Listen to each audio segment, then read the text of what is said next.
Good evening, ladies and gentlemen, here both in the council chamber as well as online, and to my colleagues around the table. I welcome you all back to this, our planning, pardon me, it's no longer planning. I don't know what it is, Growth and Sustainability Committee for this evening. And we hope that all of our people watching and throughout the municipality had a good summer, safe summer, and a fun summer filled with family. So this is our time to get back to business. So we will start with, pardon me, prior to commencing the Growth and Sustainability meeting agenda, I need to provide a few announcements.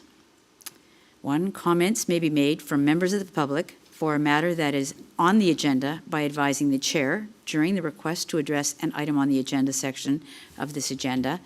And the public may submit written comments for matters that are on the agenda to jpaylove@westlincoln.ca before 4:30 on the day of the, of the meeting for the consideration by the committee. And Mr. Paylove is our clerk. Comments received after 4:30 on the day of the committee meeting will be considered at the following council meeting. Comments submitted are included in the record. And this meeting will be live streamed as well as recorded and available on the Township's website. Now I need to ask members of committee, do you have any pecuniary or conflict of interest regarding tonight's agenda? Seeing none, we'll move on to confidential matters first. That this portion of the meeting be closed to the public to consider the following pursuant to Section 239, Sub 2 of the Municipal Act 2001. Section 3.1, Director of Growth and Sustainability, Mr. Garrett Bourma, OLT decision update and direction. Applicable closed session exemptions, advice subject to solicitor-client privilege, and litigation or potential litigation, including matters before administrative tribunals affecting the municipality or local board. Director of Growth and Sustainability, Mr. Bourma, will again talk about agreement contract update and finalization with the applicable closed session exemption, providing us to go into camera, advice subject to solicitor-client privilege, and a plan or instruction to be applied to negotiations. There's more. There is, isn't there? Director, again, Mr. Bourma will speak with us this evening, confidential recommendation report PD 34-2025 of the OLT decision update and direction, and the confidential recommendation report PD 35-2025 agreement contract update and finalization. So I need a motion to go into closed. Councillor Bradwick and Councillor Maychuk. All in, pardon me, any discussion? All in favor? We'll just do it by hand. Good idea. That one carries. So we are moving into closed. We're sorry to take everyone out of the room and offline, but we'll be back shortly.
Good evening, ladies and gentlemen, and welcome to the continuation of our Growth and Sustainability meeting.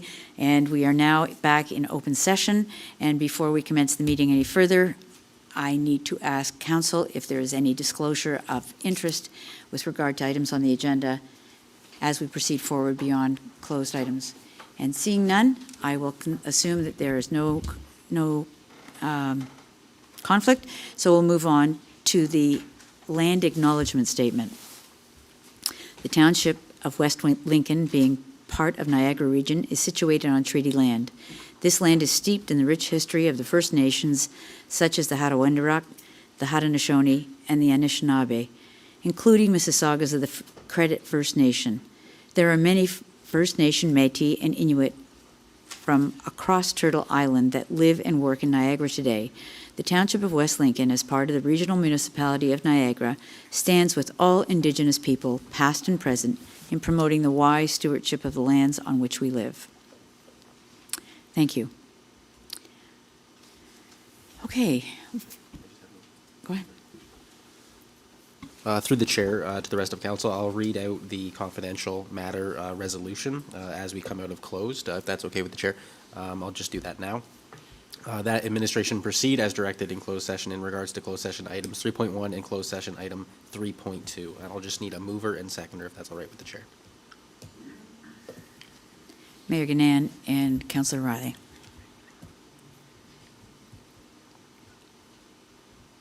Any discussion?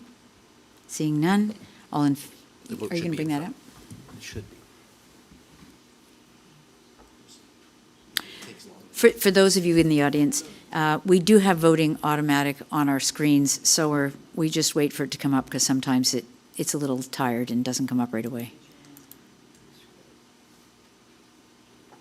It should come up in a minute and tell us that we all voted. There you are. That motion carried.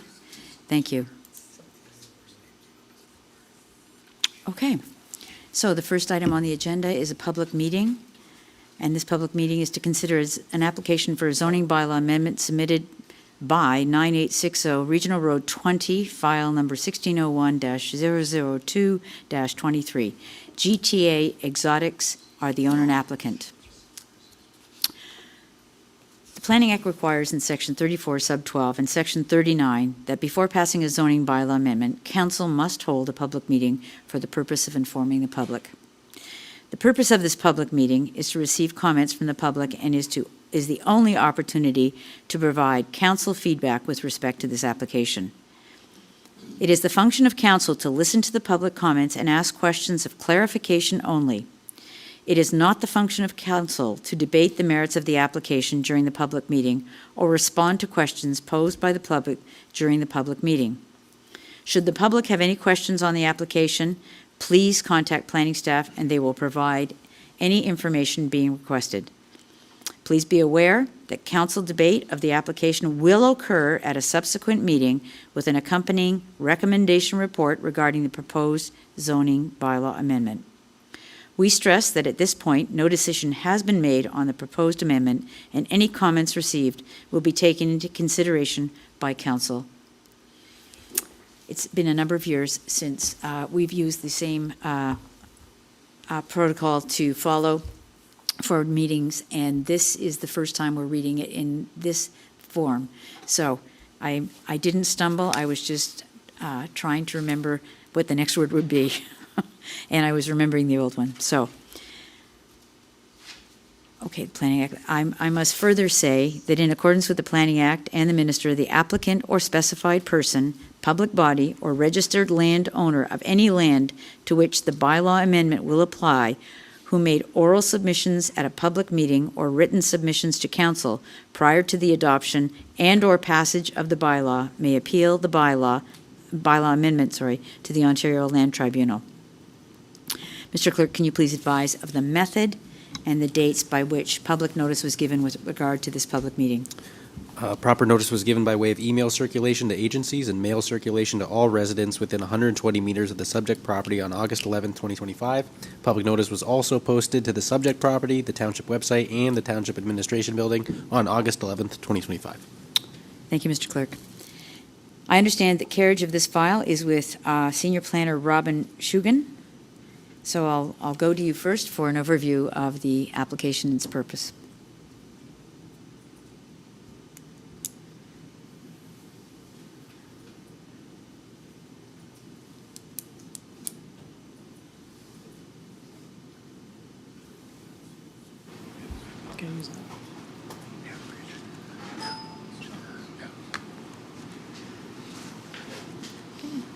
Good evening, Mayor, members of council, staff, members of the public. My name is Robin Shugan, Senior Planner for the Township of West Lincoln.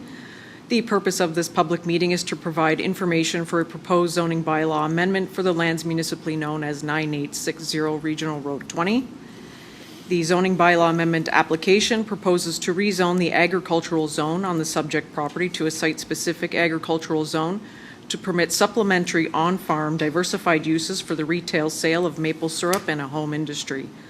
Additionally, the application requests to add the use of an exotic car rental business as a home industry within the 3 accessory buildings on the subject property. The subject property also contains lands that are zoned environmental protection and environmental conservation. These zones are to remain unchanged. The subject property is located on the south side of Regional Road 20. The property has a lot area of approximately 4.9 hectares and a lot frontage of 90 meters along Regional Road 20.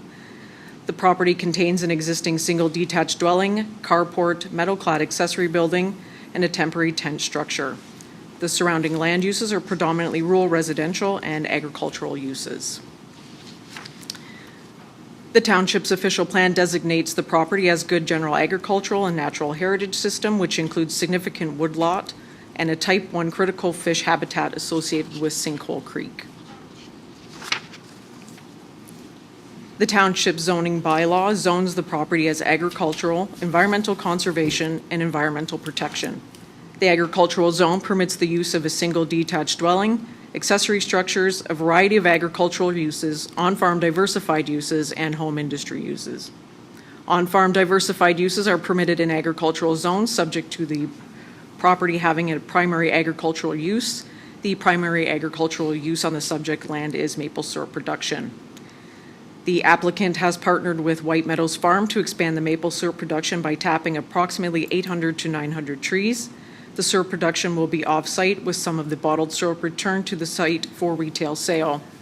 Retail sale of maple syrup qualifies as an on-farm diversified use as it is accessory and directly related to the agricultural use of maple syrup production. On-farm diversified uses are permitted in agricultural zones with a minimum lot area of 10 hectares. As mentioned, the subject property has a total lot area of 4.9 hectares. The proposed on-farm diversified use is the retail sale of maple syrup and a home industry use. The township zoning bylaw permits that on-farm diversified uses shall only use 1% of the lot area devoted to on-farm diversified uses, including existing buildings and parking areas. The applicant is proposing to use 1.3% of the devoted lot area. Home industry also falls under the scope of on-farm diversified use. The applicant is seeking to add an additional use for the proposed exotic car rental business within the existing accessory structures, which includes the carport and accessory building. The zoning bylaw permits home industries within an accessory building of a maximum combined gross floor area of 100 square meters. The applicant is seeking to increase the GFA to 312.15 square meters. The proposed exotic car rental business allows customers to drive exotic cars through 3 different routes, exploring local and regional business within Niagara from May till November. A tour consists of 5 cars, 10 patrons, 2 per car, operating from 10 a.m. till 6 p.m., typically once a day, Wednesday through Friday, twice a day on Saturdays and Sundays. The cars are equipped with sound reducers as well as monitored by a GPS tracking system to control the location and speed of the cars. Tours are controlled by a lead car and an end card occupied by an employee to ensure that speeds are kept within the posted speed limits. The applicant has indicated that tours have been endorsed by the Ontario Provincial Police. Okay. The site plan depicts in purple the areas of the subject property being used to tap maple trees for maple syrup production. The areas in blue will be used for the on-farm diversified use for the retail sale of maple syrup and the home industry for the exotic car rental business. There are no new structures being proposed on the subject property, and there are no new zone boundary changes to the environmental zones and no zone boundary changes to the agricultural zone. This is a chart of the site-specific requests. So section 3.1A, on-farm diversified use shall be located on a lot having a minimum lot area of 10 acres. The subject property has an existing lot area of 4.9 hectares. Section 311C1, the area of the lot permanently, temporarily, or seasonally devoted to on-farm diversified uses shall not exceed the lesser of 1% of the lot or 0.5 hectares, including the lot area of existing and new buildings and structures and required parking. The applicant is proposing a 1.3% area devoted to on-farm diversified uses. Section 311C2, the total gross floor area that is permanently, temporarily, or seasonally devoted to on-farm diversified uses shall not exceed 500 square meters, including the gross floor area within all main buildings or structures and accessory structures on the lot. The applicant is proposing to use 519.25 square meters. Section 3.71K, to add an existing car rental business as a home industry on the subject properties. And Section 3.71E5, to increase the maximum gross floor area of a home industry from a maximum 100 square meters to 312.15 square meters in detached accessory buildings. A notice of public meeting was circulated to internal and external agencies and the public within 120 meters of the subject properties. Comments received from agencies to date. Township Engineering has no comments. The Niagara Peninsula Conservation Authority,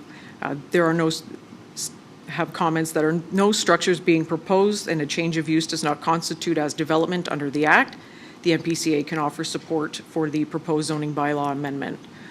The Niagara region, the subject property is impacted by the natural environmental system, which includes a significant woodland. No physical development is being proposed, and the zoning bylaw schedule appropriately affects the extent of the significant woodlot through the environmental zoning, and no EIS will be required. Mississaugas of the First Credit Nations had no comments or questions, and no public comments were received at this time. Fulsome comments are also attached to the report as Schedule B. This application is at the information stage. As such, a recommendation report will be prepared and presented by planning staff at a future committee meeting. Thank you. Thank you very much. Does council have any questions or clarification for administration with respect to this application at this time? Seeing none? Oh, just under the wire. Thank you. Councillor Bradrick, go right ahead. Thank you. Through you, Chair, back to staff. I saw your lovely chart there, and just a clarification for my own purposes around the percentages and the amount of square, yes, that one. So the 10 hectares is what's required, and then we're proposing to basically cut that in half. And then the percentage of 1% is going up to 1.3. But then I don't, how is that percentage trickle down to the allowed amount of square meters? Because there's not really a large amount. Is that still based on a 10 hectare percent? Is a percentage still driven from a larger lot size? Because I would expect that it would be more, a larger portion of the property. Do you know what I mean? No. Through you, Chair, to Councillor. So I guess for clarification, it is a larger portion of the property than what would have been a portion of the property had those numbers stayed at the original as part of what our zoning stands with right now. So more of the property is being utilized than what would have been had it been the original. Maybe I'm not explaining myself well. So, Councillor Bradrick, are you asking about the fact that normally a property at the size of 10 hectares would be allowed to have 100 square meters, but this property is only 4.9 hectares and is looking for 312. Is that what your question was? Yes, I guess just to clarify that there's a much, like, even though it's still only 1.3%, it's a much larger amount of space that's being asked for in comparison to what's kind of left. Through you, Chair, to Councillor Broderick, the percentage would, at this time, staff are still in the information stages, but the existing lot area being 4.9 hectares is smaller than the required 10, which may lead to an increase based off of a smaller lot size. Right. As for the square meters for the structures, the total gross floor area being used would be based off of what the existing structures are. So would that have anything to do with lot area at this time? No. And I would assume that the zoning guidelines of 10 hectares is so that there's less of a disruption to, neighboring areas and such. Thus why maybe some of that is put into place in the first place. Would that be correct? Through you, Chair, to Councillor Broderick, it'd be my understanding that 10 hectares is a requirement for preservation of agricultural land as much as possible. Okay, all right, thank you. Councillor Trombetta. Thank you, Madam Chair. The process has changed a bit, I'm assuming. When you're asking council questions, we don't go to the gallery or the agents.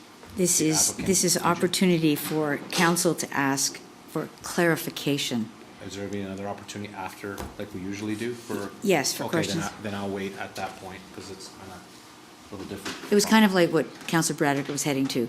I need to understand what it is that your report just said. So now, then you'll have questions about what, it's later on. The owner's agent and then the members of the public, then I'll wait. Thank you, Madam Chair. Okay. Having heard that, these are changes, so please bear with us. It's the first time we're going through this revised agenda, which is much clearer, but hopefully you'll find it that way. Okay, so where is the applicant? With regard to this application, is the applicant or their agent here to present or speak to the item? Yes, Madam Chair. Sir, if you'll come forward and please tell us your full name. And we take it that you are the agent. agent.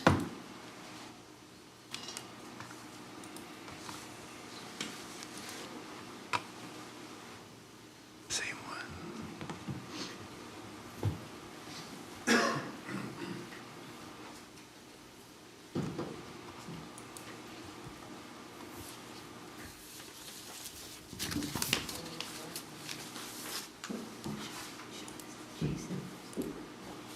It's the same one.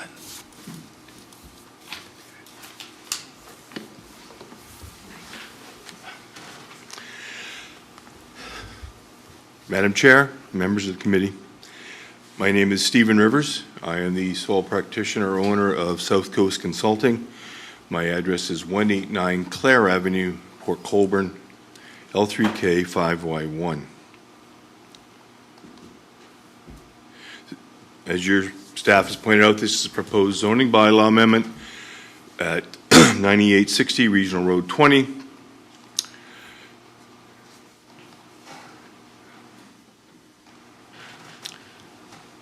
Oops, we're going the wrong way. You're old like me, the technology is always interesting. Here. Okay.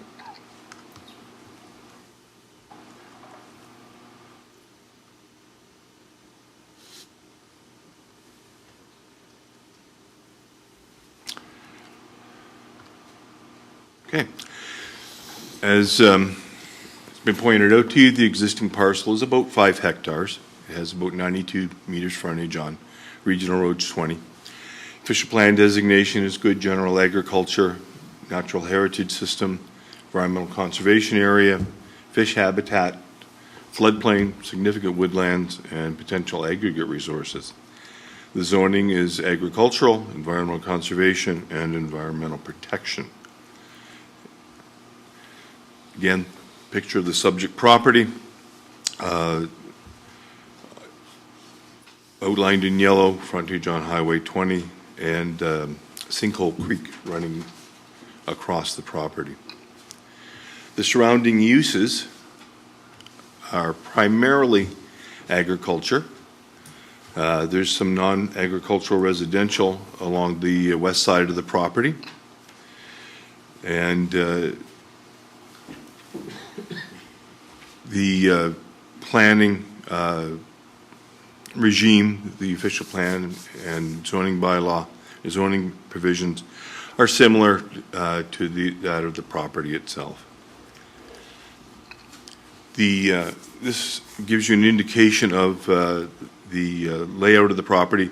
Since it's very long, there is a blow-up of the proposed uses, and your staff has outlined what those uses are within the residence, the office for the car tour business. I'm sort of taken a little bit aback that they're referring to it as a car rental business. They're not renting cars. They are taking people out on tours in the cars. But definitions are definitions, and we live with what we have. In the sort of the south west side of the property is a carport and parking. The carport is also used primarily for parking the cars. In the center south of the residential building is a temporary tent where clients are sort of given a briefing on how the tour will unfold and their requirements and what's that we'll be doing the speed limit. There's a lead car, follow car. There'll be stops to change over from one driver to the other and one car to another. And then there's an existing garage down in the southeast part of the property. All the buildings are existing at present. The OMAFRA considerations for what is a on-farm diversified use first states that it must be located on a farm. Well, this is a farm. Given there's maple syrup produced from sap collected from the trees on the subject property and sold for profit, the subject property is a farm. The maple syrup production and the sale are a value-added use. Second is it must be limited in area. The bylaw provisions that you have been given outline what the limitations to that area are in your bylaw. We're looking at the planning process here and the considerations that you would give to looking at changing those limitations. Is it so? In terms of limited in area, it is secondary to the principal agricultural use of the property. It's not a big component on this property. It's compatible with the surrounding agricultural operations. There's no impact on the existing agricultural uses and operations. It exceeds the provincial planning statement recommended area of existing buildings or structures on a farm, diversified uses by about 70 meters. It's not a big ask here in that case. And I think you need to consider, in essence, double counting. And a lot of people talk about using common sense in planning, so I'm going to try describe this from a common sense perspective. The 125 square meter carport is used for storing the cars used by the customers in the tours. The tours, the tour cars, when they're not used by customers, are present. The carport can then be used to park the customers' cars. The tour cars are out in front; they're not in that parking area anymore in the carport. So the 8 parking spaces west of the carport are in fact redundant and may not be needed by the customers when they're there for the tours. So reducing the total area of the existing buildings or structures used by the area of the redundant carport parking, because the double counting is, in my opinion, reasonable. Removing the carport area results in a reduction of the total area of the buildings from 266 square meters to 204 square meters, a reduction of about 2.5%, more than the recommended approximately 199 square meters. So that carport is being counted as part of the home industry, but a lot of the time it's not going to be used. I mean, it's used for parking the cars, yes, it's part of the home industry then, but the 8 parking spaces for the customers is also considered part of the home industry's use of the land. Compatibility is certainly a consideration, and the province has laid out through the Ministry of Agriculture and Food what's to be considered when you're looking at compatibility. The seasonal exotic cartier home industry satisfies, in my opinion, the compatibility considerations. It's limited in size. It's seasonal in nature. It happens during the summer. It doesn't happen, and it happens only a few days a week. It's appropriate to available rural services. There's nothing required to add to the use to service it. It doesn't require water services, doesn't require sewers. It's everything that's on site is there is what's operates for the operation. It meets all the applicable environmental standards.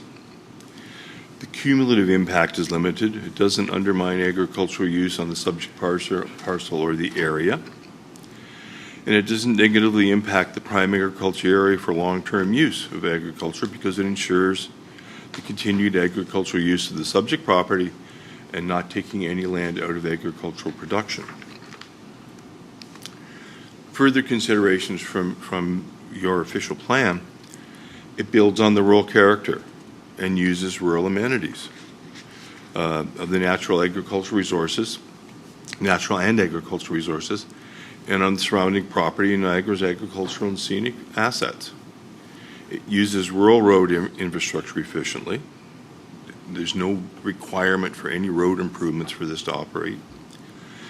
It promotes diversification of the economic base and employment opportunities through agricultural goods and tourism services, and including value-added maple syrup products and sustainable use of agricultural resources. Provides sustainable and diversified tourism, including leveraging Niagara's historical, cultural, and natural assets. It conserves biodiversity. There's no buildings being proposed that aren't there already. Nothing's going into the floodplain. No trees are being cut. You know, for maple syrup production, you don't want to cut the trees. You want to keep them and continue to tap them. Provides an economic activity in the prime agricultural area. It does not displace agricultural land. No new structures or site grading or drainage is being proposed. And it meets the compatibility requirements because it does not require emergency or water or wastewater services, and keeps to reasonable noise and traffic levels. Further, there's no interference with cropping cycles or agricultural uses. The land taken out of agricultural production, the single detached dwelling, accessory buildings, and structures, landscaped area, driveway, and septic tank and filter bed already exist, and there's no need for expansion. Agricultural stays the main use on the property and in the prime agricultural area. The retail part is limited. Off-site impacts are limited because the tours are 5 or fewer cars with modified mufflers so the noise is reduced, traveling at controlled safe speeds using GPS tractors and lead and follow cars. There's no change to the agricultural rural character of the area. It supports agriculture in West Lincoln and Niagara by providing opportunities for farm visits, sales of local produce at farm markets and roadside stands, and selling the produce. It coexists with agriculture without conflict, in my opinion. It does not displace any agricultural land. planning documents that I've considered and your staff have and will continue to consider are the Planning Act, the Provincial Policy Statement, the former Niagara Regional Official Plan, the Township's Official Plan, and the Township Zoning Bylaw. In summary, the proposed uses, the requested uses are on a farm. It's a small operation limited in area with no impact on agriculture. It's compatible with surrounding land uses. It's consistent with provincial, regional, and township policies. It constitutes good planning, in my opinion. Council, I believe, can be confident that the requested bylaw amendment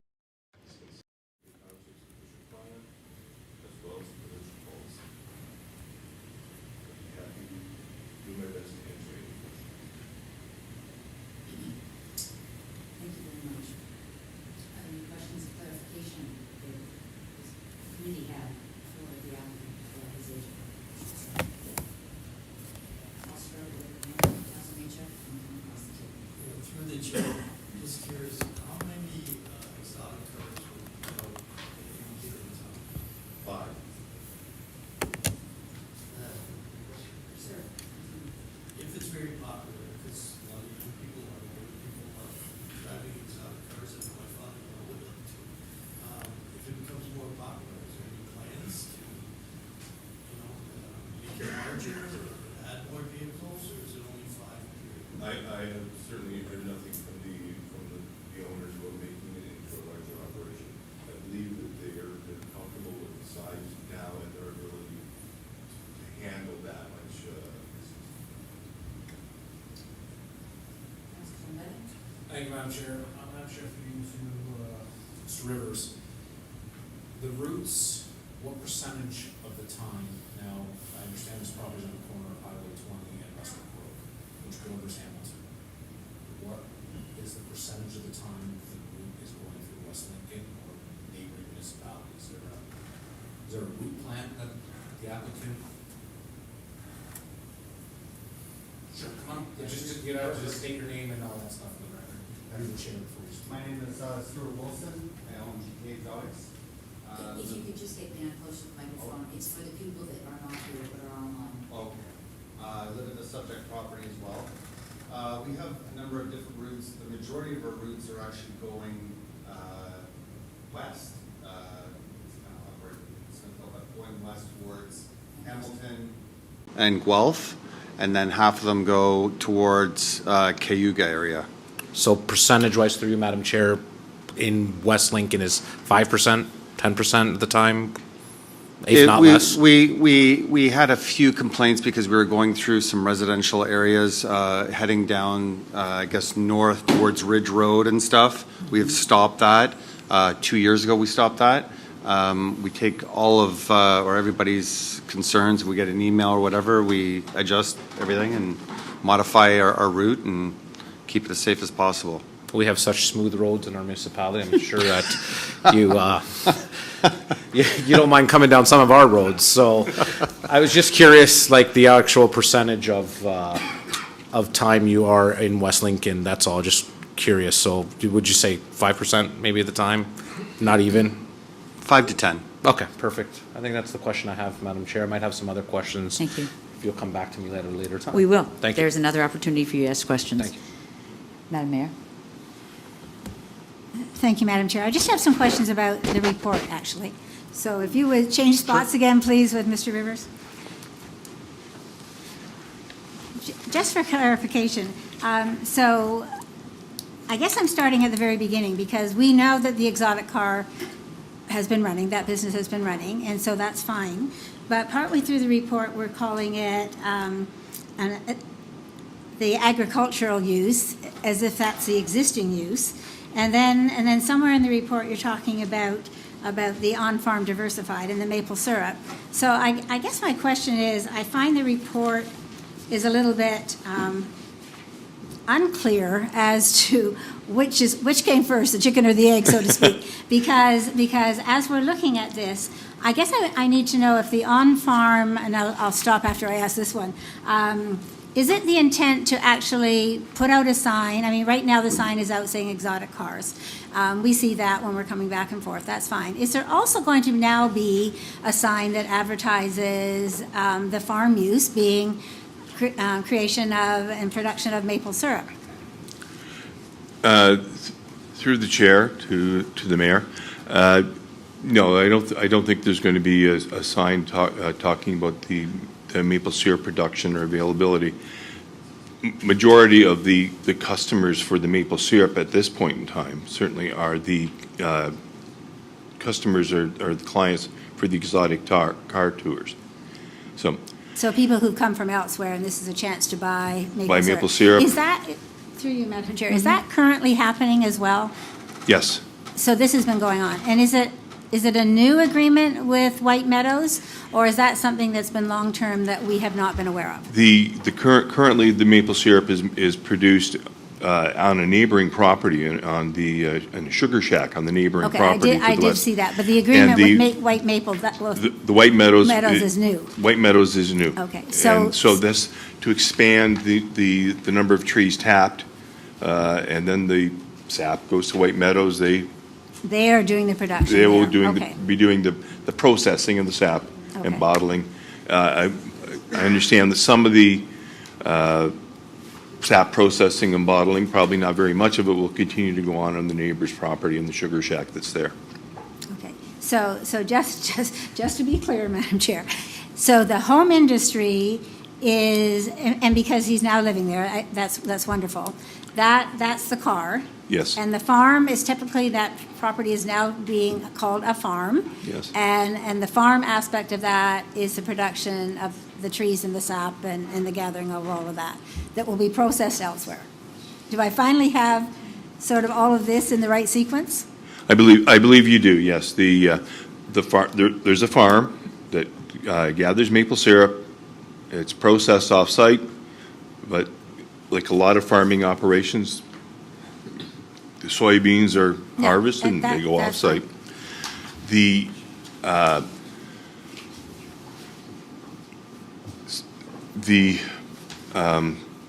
Some of the processing of the maple syrup is the industrial component. So that's the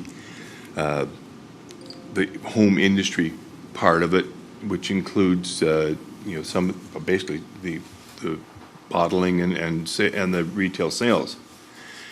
The diversified use is the second home industry, and that home industry is the car tours. And there's no requirements that I'm aware of that the car tours need to be the agricultural component of the proposed use. The maple syrup production does have to be agricultural, and it obviously is.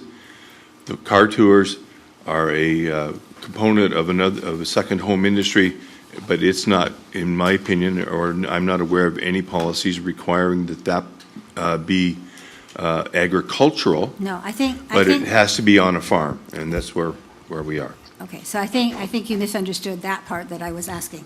I really is just looking at, periodically it's talking about it being a farm, and then it's talking about a home industry related to the farm, and then it was talking about an on-farm diversified industry, and I just felt that throughout the report, as I read it, the original report that came, plus the supplement that we have in front of us tonight, those things were not very clear. So if they weren't clear to me, and I've read the full report, I'm not sure what the public who might be listening I'm going to be would honest think. with you. I found it wasn't all that clear to me either. It's But the bottom line, extremely I think, complicated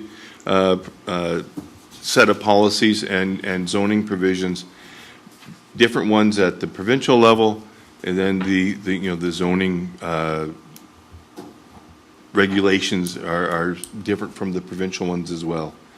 But the overall policy direction is it's on a farm, it's compatible with agriculture, and to a large extent, I'm obviously talking about the car tour business, and it's limited in area. Okay. All right, thank you for trying to clarify all of that. Thank you, Madam Chair. Thank you. I have a question. How many people are employed on site for the exotic car tours? I'm sorry, could you? How many people are employed at this site to support the exotic car tours, I think whether it- it be mechanics or people getting the cars ready or whatever? How many people are employed? from I'll that? confirm that with the owner, but I believe it's 3.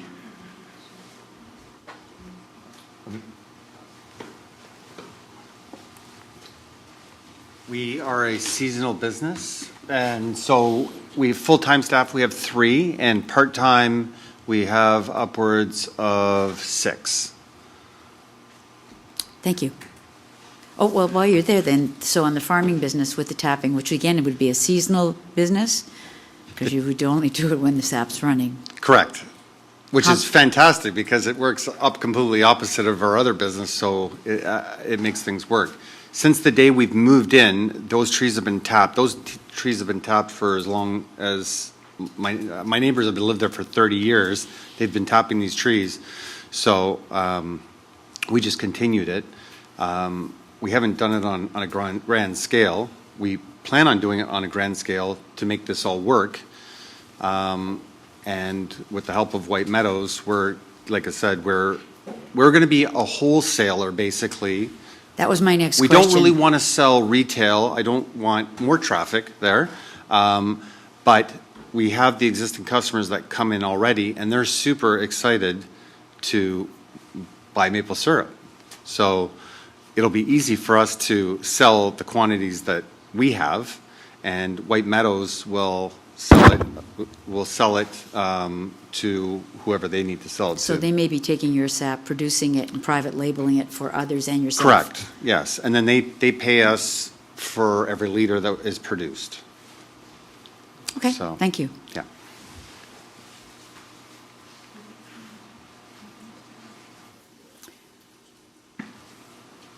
I'm sorry, Councillor Rayner, that I didn't notice your finger. Can you, the floor is yours. I'm sorry. It's your turn, sir.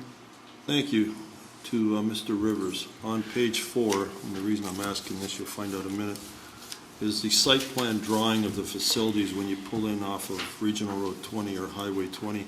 When you come in, there's an island in your picture, but you have not put the helicopter in there. So my next question is, after the cars, are they planning on helicopter tours? Through the chair to the councillor, no. So it's just an artifact sitting there? As far as I know, yes. I don't know if it's operable or not. All right, now, under considerations, you have 5 or fewer cars with modified mufflers. I'm very familiar with race cars. Modified mufflers to reduce noise. One of the routes they take is down my road. I have received a number of complaints over the years about them, the fact that they're loud. And I myself can hear them about 2 kilometers away as they're approaching, and very loud when they go by, and I can hear them for the next probably 4 or 5 kilometers because they're heading west and the wind is southwest. Have you yourself experienced these cars driving past you anywhere in your evaluations and good planning practice that you mentioned that goes with this, so that you have a experience of what you've written? I have seen them out on the roads as I've been traveling around them, probably 2, maybe 3 times at the most. Every time I've seen them, they've been stationary. They've been stationary. Yes. They seem to be a lot quieter, sir, do they not, when they're stationary?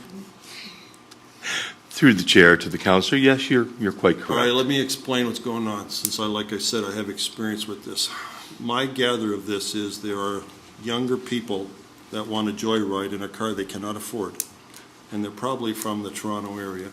They come down here and they get a chance to sit in a sports car that they've never sat in before and have the fun of their life because they can't afford it. Young kids can't afford it, but they have dreams of one day owning one. There's So going to what be they a question do- in there I'm very getting soon. there. When they're going along, what they're doing on the road is they're reducing the speed and holding back, and then they're gunning it to get up to the speed. They're not breaking the speed limit, and I must say, they are controlled with the speed limit, that is correct. But what we're doing is they're holding back, and then they're having the thrill of this, what you say reduced noise, it becomes very much increased noise. And it's the sport of a noisy car, because a lot of young kids take four-cylinder cars and put big mufflers on and make them sound like they've got 400 Councillor, can you horse put engines. a question mark on one of those So the sentences? point is, modified mufflers to reduce noise, I do not feel is part of this because it's not true.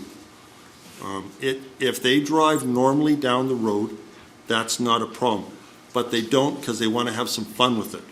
And when they have fun with it, they gun it. When they gun it, those cars are noisy. And I'm not making it up. You can hear them kilometers away before they get to you, very loud when they go by you, and loud again for quite a distance in the distance because of the fact that they're not holding their speed. They're playing.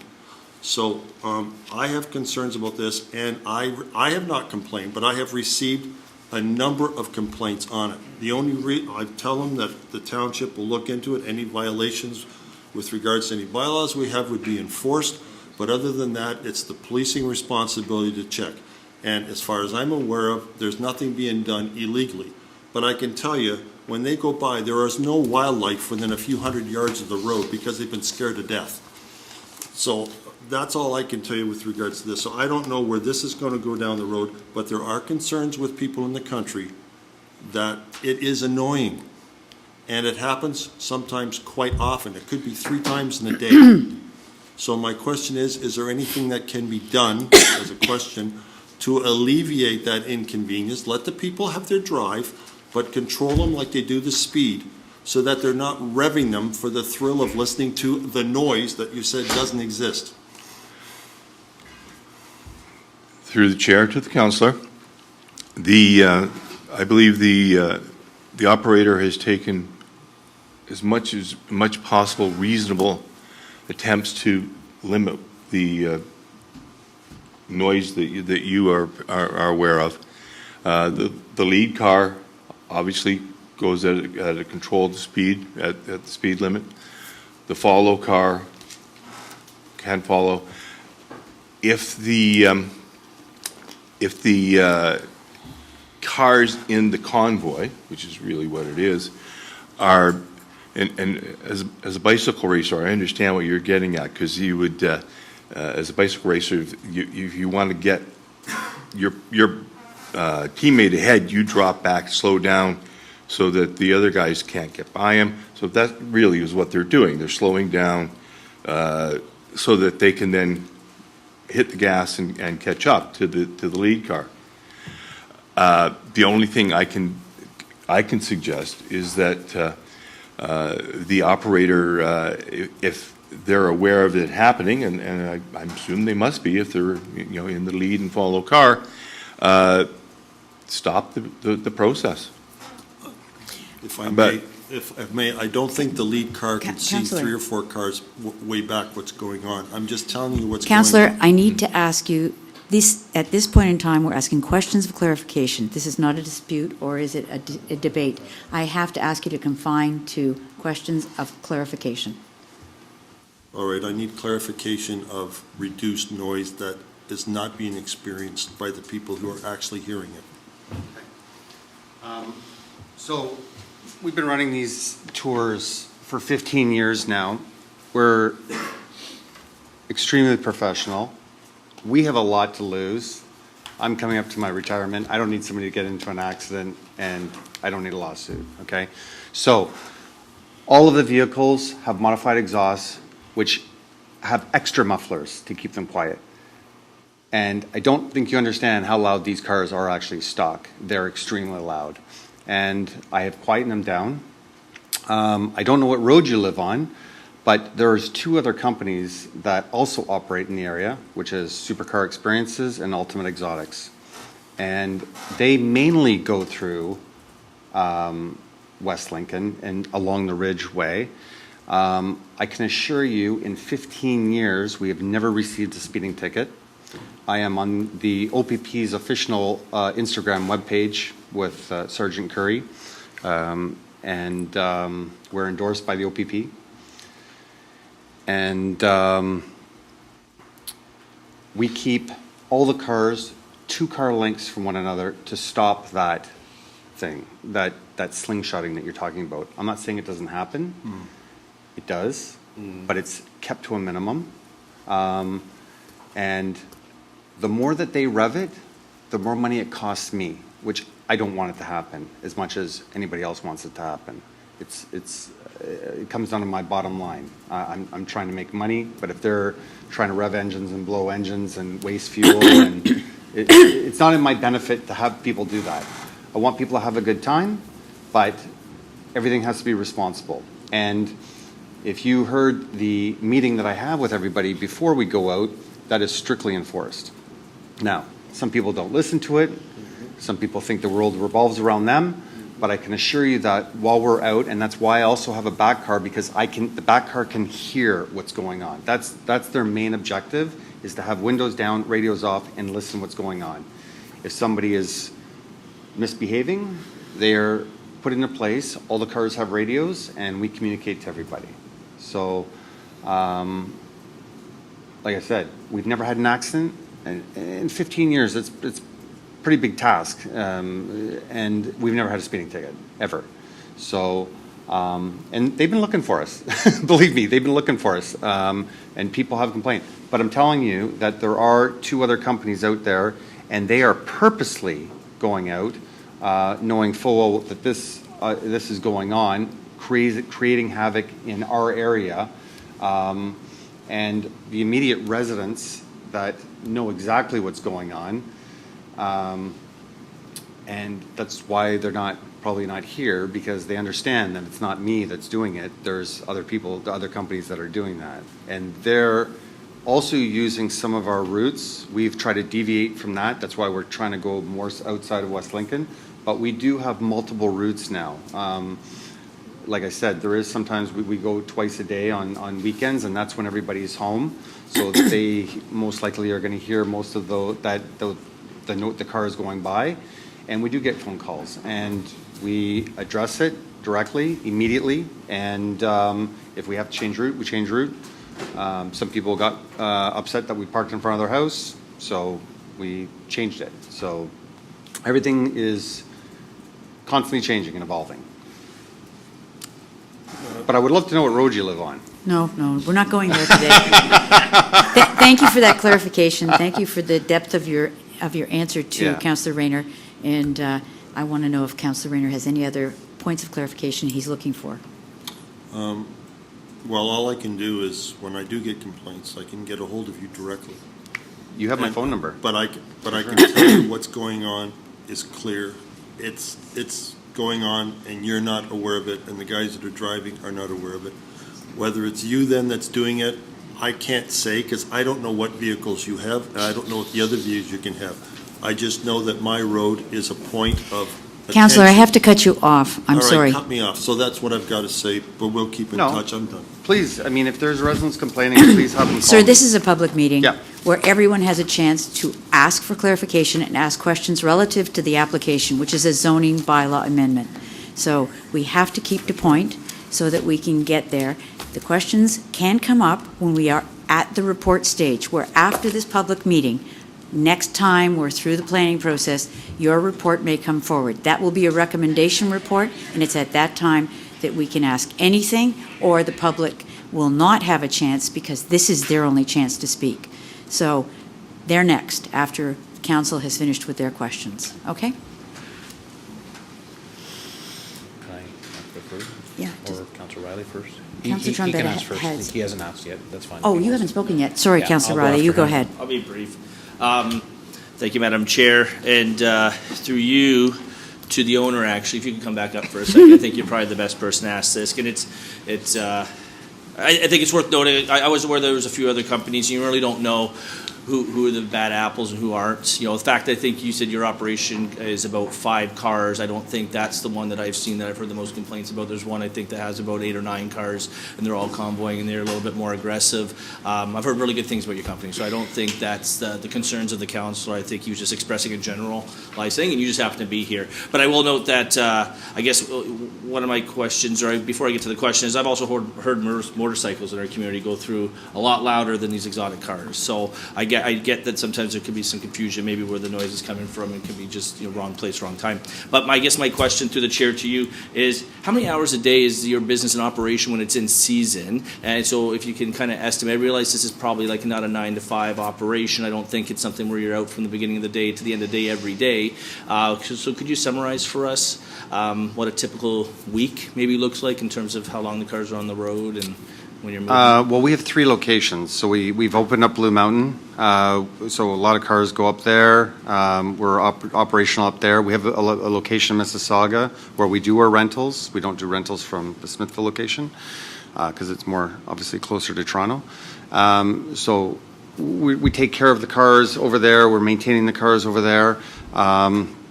We're open 7 days a week, but to the public, the property's open. People come and visit. They bring their kids. They want to see cars, whatever. But we have dedicated times for the tours, which during the week it's usually like 3 days a week, or 2 days a week, and then on the weekends. We're just taking care of the property, doing our thing. It's. Okay, thank you. And that's kind of what I gathered. This is not something that you guys are going up and down every road in West Lincoln or the neighboring municipalities from the crack of dawn or the crack of dawn there to the end of the day. So, I appreciate you guys coming forward, bringing this application for us. I, find it such an interesting business model to kind of pair it with maple syrup. My family loves maple syrup. So when I read it in the report, I'm like, oh, this is interesting. As a business person myself, I'm looking for like how you branch into other markets. I really thought I was really confused by like how that branches over. But hey, it's business, and if it works, it works. And I look forward to hopefully one day sampling your maple syrup. But yeah, so anyways, just thank you very much. And if you have anything else to add, please do. I just wanted to make those comments, Madam Chair. Yeah, I did want to say something really important. Like I said, I think we give a lot of value to the community. There's a lot of people that come from the outside. They're staying in hotels. They're visiting the wineries. Our clientele is typically on the higher end side. They're spending a lot of money, $1,000 to come out to drive for 2 hours, which I think is a lot of money. You go on a good vacation for that, I guess. But so the money is coming in. The apple orchard next door to us gets lots of business. I refer to them. We stop in if we have a corporate event. We stop in at the wineries. We have lunch. So. And like I said, we're touring Niagara. So, in the areas, we're showing off what we have to offer. It was a beautiful area. And I really don't think that we're not really changing anything. We're just operating a business, and it goes outside of our property a little bit. But like I said, this is what I wanted to bring up. This has been going on for, I think, 5 years. And I knew this day was going to come. And believe me, we have done everything that we can do to make this work. So we're not here to upset anybody in the residents, and I am. You're doing everything by the book. I'm playing by the book. I'm playing by the book. Exactly. Yes, I'm doing my best. Thank you. So, okay. Councilor? Councillor Trombetta. Councilor Riley touched on some of the points, and I just want to add one point to kind of for clarification.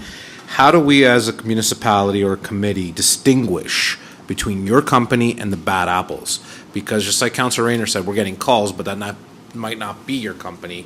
It's the bad apples, but you're going to be wearing the brunt of it because people think that your business is in our community and you're the one causing the problem. So how, and hopefully through your consultant is what I'm maybe looking for, is how can we distinguish, and I know it's a tough question to answer, how do we distinguish your business from the out-of-towners coming up and kind of giving your business that's not your business a wrong impression? It's kind of hard, but I don't know what the terminology is, but you don't fool around in your own backyard is what I'm trying to get at, right? And this is, I live here, I do everything here, everybody knows me, and I'm not here to upset people.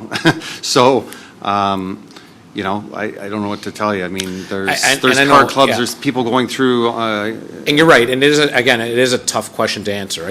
But when we receive questions as a municipality or as a councillor, we'd like to tell them that, sorry, that's not the business that you're thinking of, even though they're doing the same business. That's so, again, maybe you can take that back to to your consultant, maybe we can come back with some answers. I guess it's a tough question, but we're always looking at some idea to bring forward to the staff, right? I wish we had the Niagara Regional Police here because They were here last would, month. they would tell you Okay. exactly who the bad apples are. So, I mean, Okay, just, that's one thing I'd like to maybe help us. Okay, and for a final time, That's all I Councillor have. Rayner. That's all I have, Madam Chair. Thank you, Councillor Trombetta. I don't know if the consultant agent wants I'm to. not sure that we have our they're, big logo, right? We have a big logo on the car. Yeah, but could you put those things in the window so that? I got them on the car. They got a massive logo. Yes, we do Okay. have massive logos on our cars. So, I mean, like, so if anybody does want to see, I mean, I'm not hiding my business. I'm trying to promote it. It says so- exotic cars, but it doesn't say West Lincoln exotic Well, cars, it's right? GTA Exotics. I mean, there's only one GTA Exotics. Okay, all right. okay, thank you. We've got the answer to that. My nose just fell off. And Councillor Rayner, I'll recognize you again once more for a question. Yes.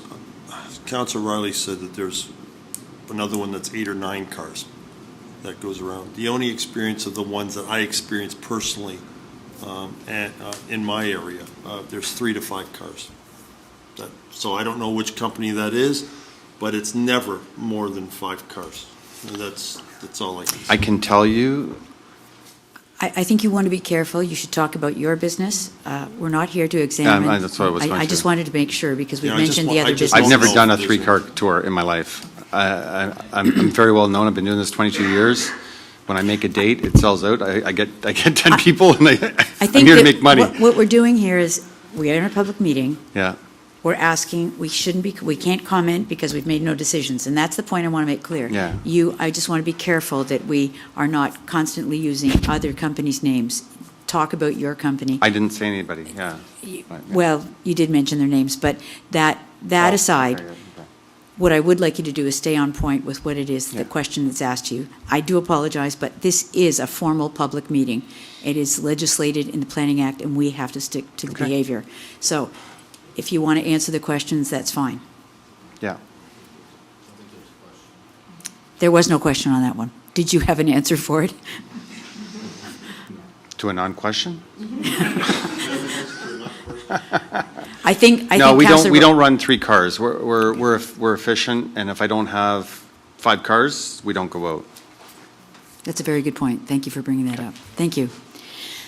Members of committee, on points of clarification with regard to the applicant's agent or themselves, are there any other questions at this point in time? Because after this, we will go to public submissions. And then we will close the discussion to table, and you will have a chance to ask questions once more. Questions and considerations and comments will come a month from now, or whenever the report comes back. Okay? So, thank you very much.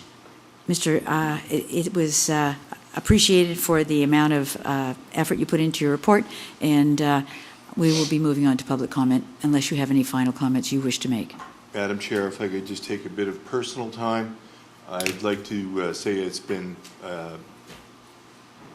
educational and exciting and worthwhile presenting and working with your staff and with this committee, and I hope seriously that my retirement is imminent, and this may be the last time that I get the opportunity to be in front of this committee. Thank you very much, but you've said that before, so we'll be looking forward to seeing you again. I'd be happy to. It's always a pleasure. Thank you very much. So, as I said, the floor is now open to members of the public to come forward and provide council or committee with an oral or written submission, either here now or on Zoom if there's anyone out there. And we'll go to our staff to advise if there's anyone online right at the moment, pertaining only to the zoning bylaw amendment before us tonight. When coming forward to speak, please provide your full name, and speakers will be allowed up to 5 minutes to make comments to council, after which council may ask questions of clarification related to their submission. Individuals are allowed to speak once to an application. So, if there is anyone out in the audience, and Kevin, can you just tell me, is there anyone online that we have to pay attention to? Not seeing any, Madam Chair. Thank you, Kevin. So I will certainly, please come forward, state, as I said, your name and your full name and your comments. Okay, I feel excited. Okay, my name is Kagete Azdemir. I operate a business on Regional Road 20, 9747 Regional Road 20, the body shop. So, I mean, I see these cars every day. And to be honest with you, I was going to ask the question, but you did answer the question that I was going to ask for. I hear bike noises louder than these cars. To be honest with you, like, these cars are not that loud. So, and they bring lots of business. I see a lot of people coming around the area to the neighborhood, especially the Lincoln Apple area. I mean, living in the community and working for the community, I think he has a very good point here, working and bringing tourist people and bringing business here. That's what I want to say. Thank you. Thank you. Is there anyone else wishing to direct comments or questions regarding this application?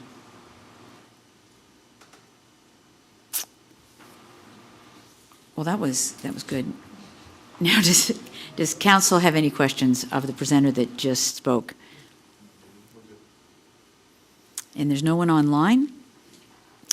So, since we have no questions or clarification from the presenter,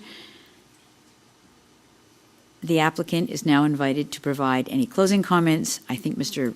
Rivers has already said that, but if you wish to come forward again, you can provide new information or anything further as your closing comments. Thank you, Madam Chair. Thank you very much, Mr. Rivers. I have one question in general, Mr. Director.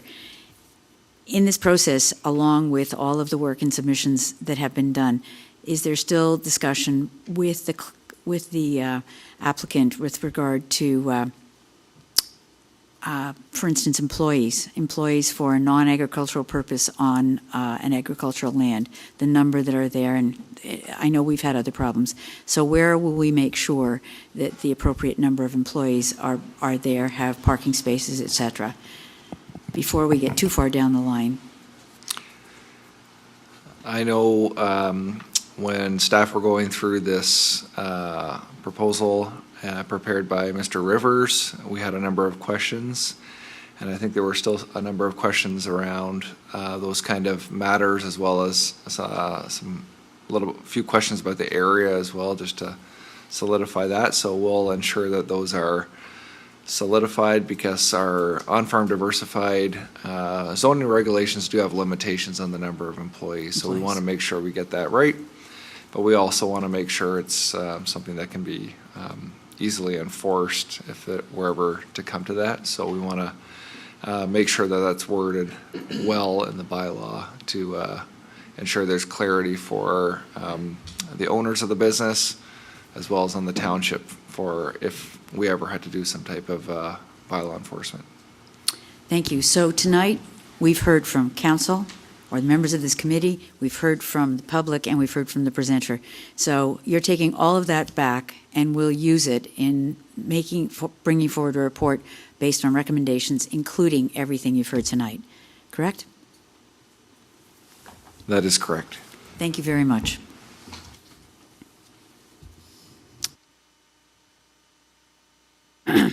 I see no other questions from members of council. So I'm going to suggest that I will make the statement I have to make as part of this hearing, public meeting, and that is, please be advised that a recommendation report will be brought to a future committee, a committee meeting whereby council will debate the merits of its application. No decision will be made this evening to allow administration time to review the comments received during this public meeting and provide final recommendations to council being considered by the committee this evening. Thank you. And I'm going to say that the adjournment of this meeting is occurring now at 8:17. Thank you. That concludes our public meeting section of tonight's agenda, and we will move on to changes in order of items on the agenda. Is there anyone on members of committee wishing to change the order? Seeing none, I'm going to continue on. There are no appointments for this evening. There is no request to address items on the agenda. There are no communications, and our next, the communication is from the mayor. Did you want to speak to this, Madam Mayor, now, or did you want to put the motion forward? I can do either, Madam Chair, whichever you wish.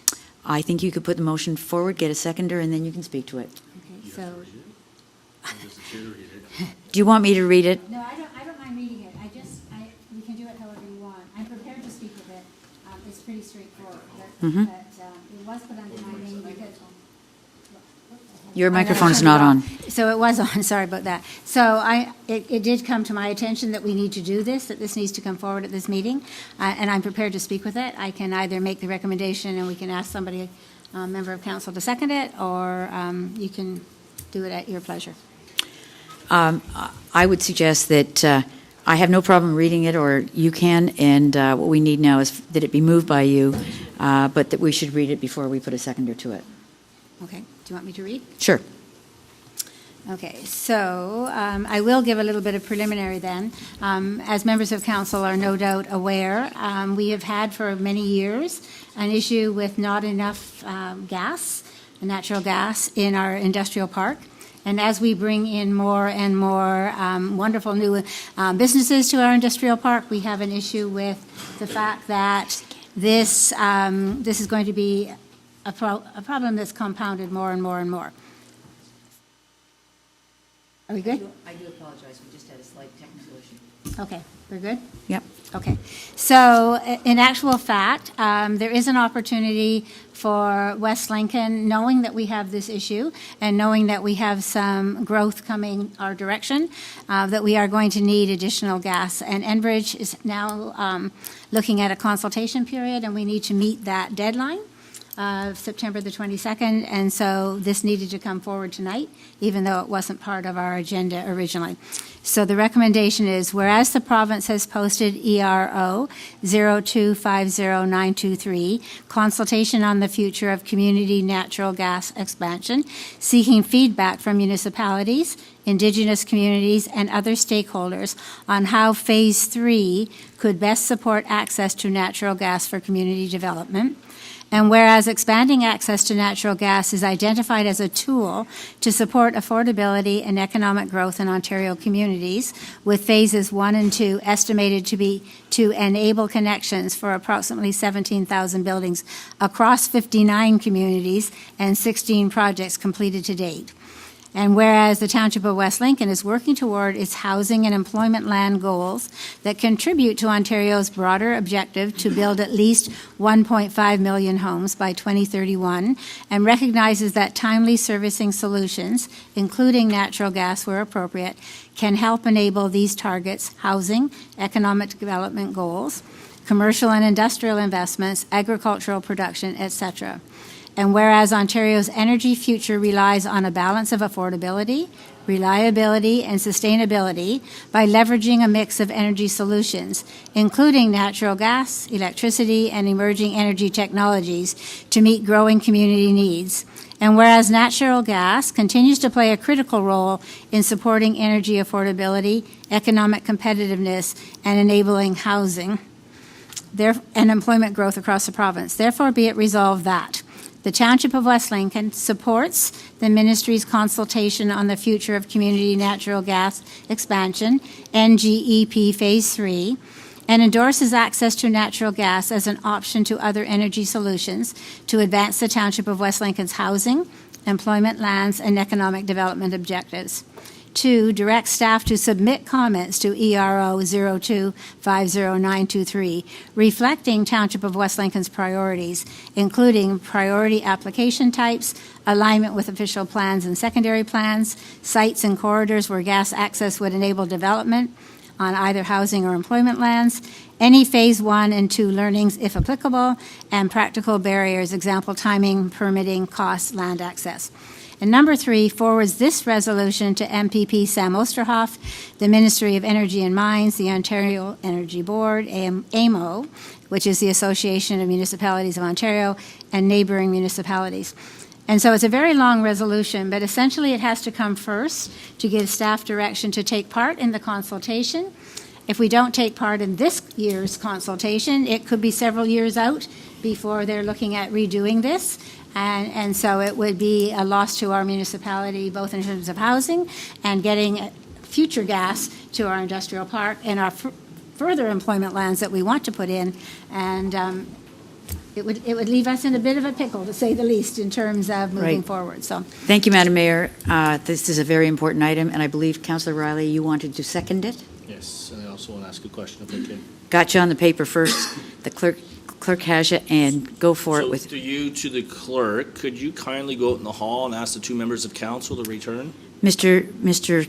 Councillor, they have left the room. They are now excluded from discussion and voting on this item. It is not So our. can we close the door? Because all we can You can- hear is the chatter going on I in do the hall. apologize, but Okay. I've just asked the clerk, and we will have to exclude them from this item. Okay, that's Because fine. they I chose just- to leave. So let's Perfect. leave that, and if you're finished with your That's question. all. I just procedurally want to make sure that they were doing that correctly.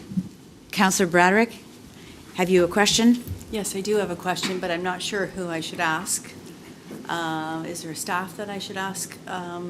Some Just put it basic- out there and we'll Okay. direct it to All right, someone. Great. And maybe this has nothing to do with this process, but I know the mayor has been championing for a lot of years about the abandoned wells, natural gas Oh, wells yes. in our community. Is this at all, can this consultation period tie in at all to those issues and looking at solutions to that as well? I'm curious. So I can tackle that in terms of the fact that they're not related, Okay. essentially. So the Minister Graydon Smith was the person who brought forward originally dealing with the wells and the capping of wells.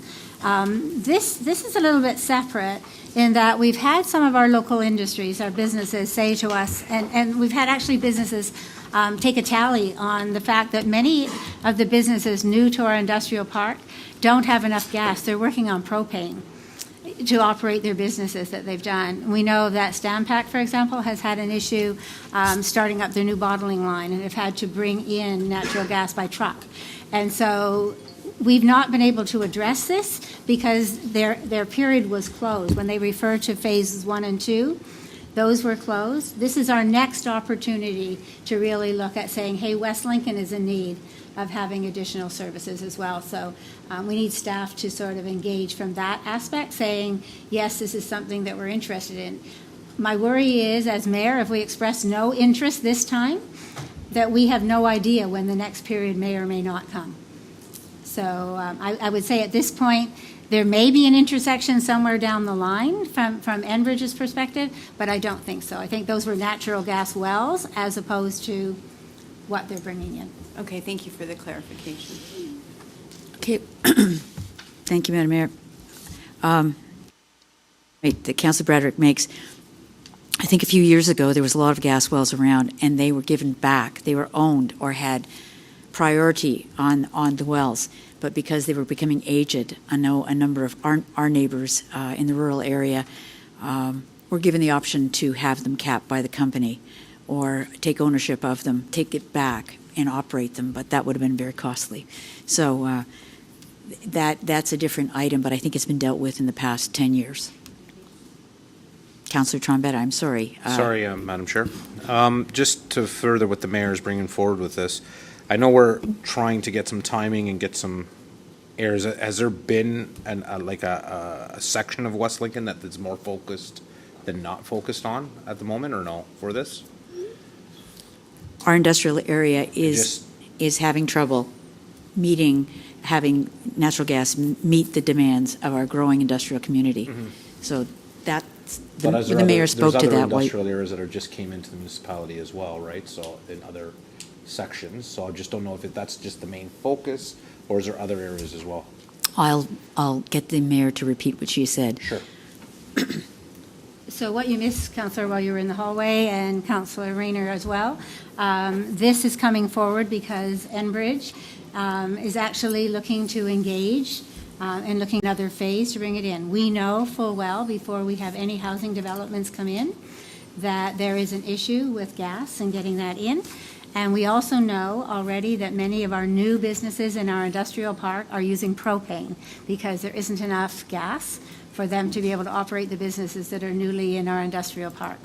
So those businesses themselves have compiled a list, have asked the municipality to have some input into this consultation that's happening. The deadline is September 22nd, and that's why this has come before us. I know that our CAO is meeting with Julie Alexander from Enbridge for further discussion about what our input should be if we're looking to have some say in where the next gas is allocated. Phases 1 and 2 have been completed. We're looking at a new phase 3 opening up. It is our opportunity to actually say, hey, West Lincoln is in need of extra gas. Okay, because the reason is, through you, Madam Chair, to Madam Mayor, you know, there has been many farmers that are operating massive barns still under propane that are having issues, that are looking towards gas options too, and I want to see if that has been in consideration as well.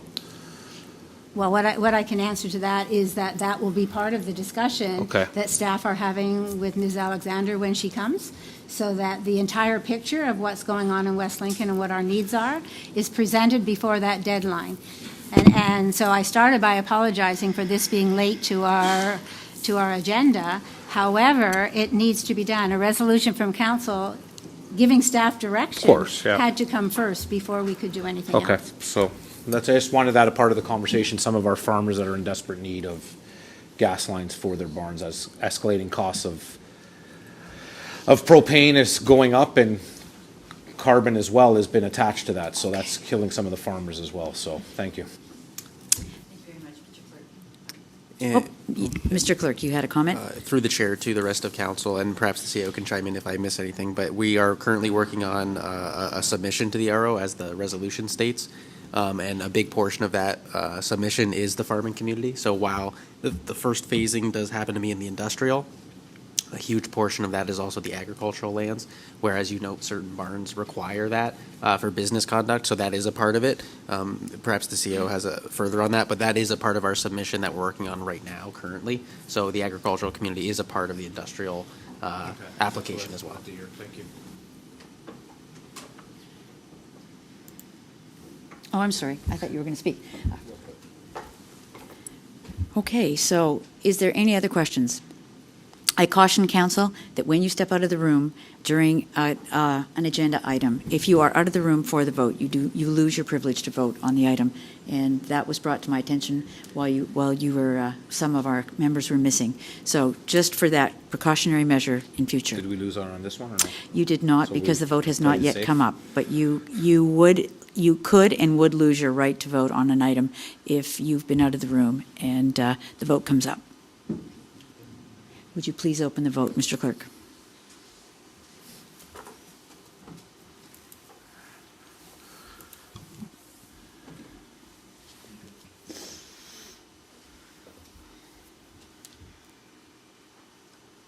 That item is carried.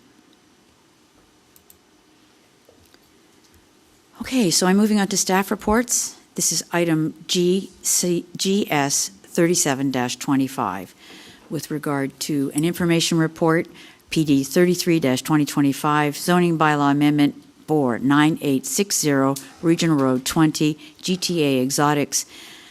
The item is, pardon me, the information report, PD 33-2025, titled Zoning Bylaw Amendment for 9860 Regional Road 20, GTA Exotic Tours, dated September 8th, 2025, be received.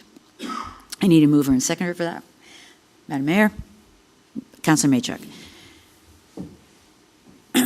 Any comments? Seeing none, I'll call for the vote. Mr. Clerk?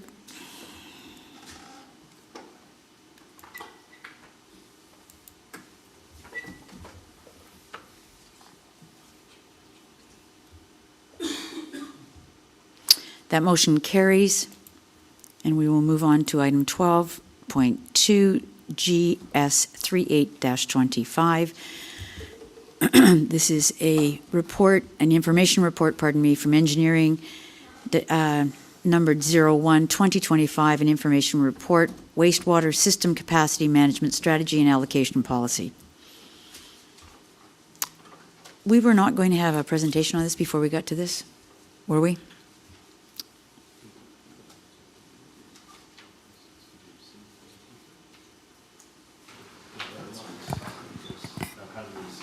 Yeah, sorry.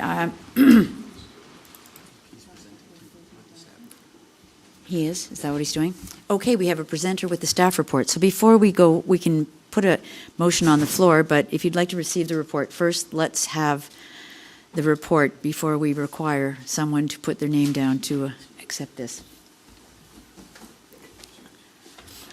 Okay, so yeah, through the chair to the rest of the committee, when the township completed, we have an information report drafted by or authored by our manager of civil land development, just to kind of give committee an overview of the work we retained Agile infrastructure to complete for us back when the township did their master community plan and the supporting water and wastewater master servicing plan that was completed in 2023.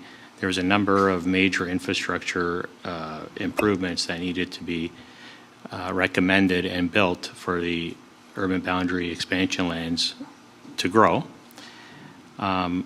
So we retained Agile in 2024, or last year, recognizing that the time it's going to take to build that infrastructure will take time, but we wanted Agile to review our existing sanitary wastewater capacity to see how much development we could get on board before all the major infrastructure is actually built for the master community plan to proceed. So we have a presenter here tonight, Agile, Julian Bell, and he's going to give an overview of the work that he's completed for us and some of the recommendations moving forward on how we're going to manage growth until all the major infrastructure is implemented. And that major infrastructure is a combination of regional infrastructure as well as township infrastructure. So that's the purpose of the report in front of you, just kind of giving an overview of why we retained Agile and why we undertook this interim wastewater capacity management strategy. So Julian is here to present this for us today. And as well, the staff report has also mentioned that we've also retained this firm to help the township and the region in consultation with the development community to develop an allocation policy for what our existing system can handle. So I'm happy to answer any questions on the staff information report, or we could go straight to the presentation and Julian will help us answer any questions that committee members might have. It was my faux pas. We should, in fact, be listening to the presentation before we expect or put questions forward.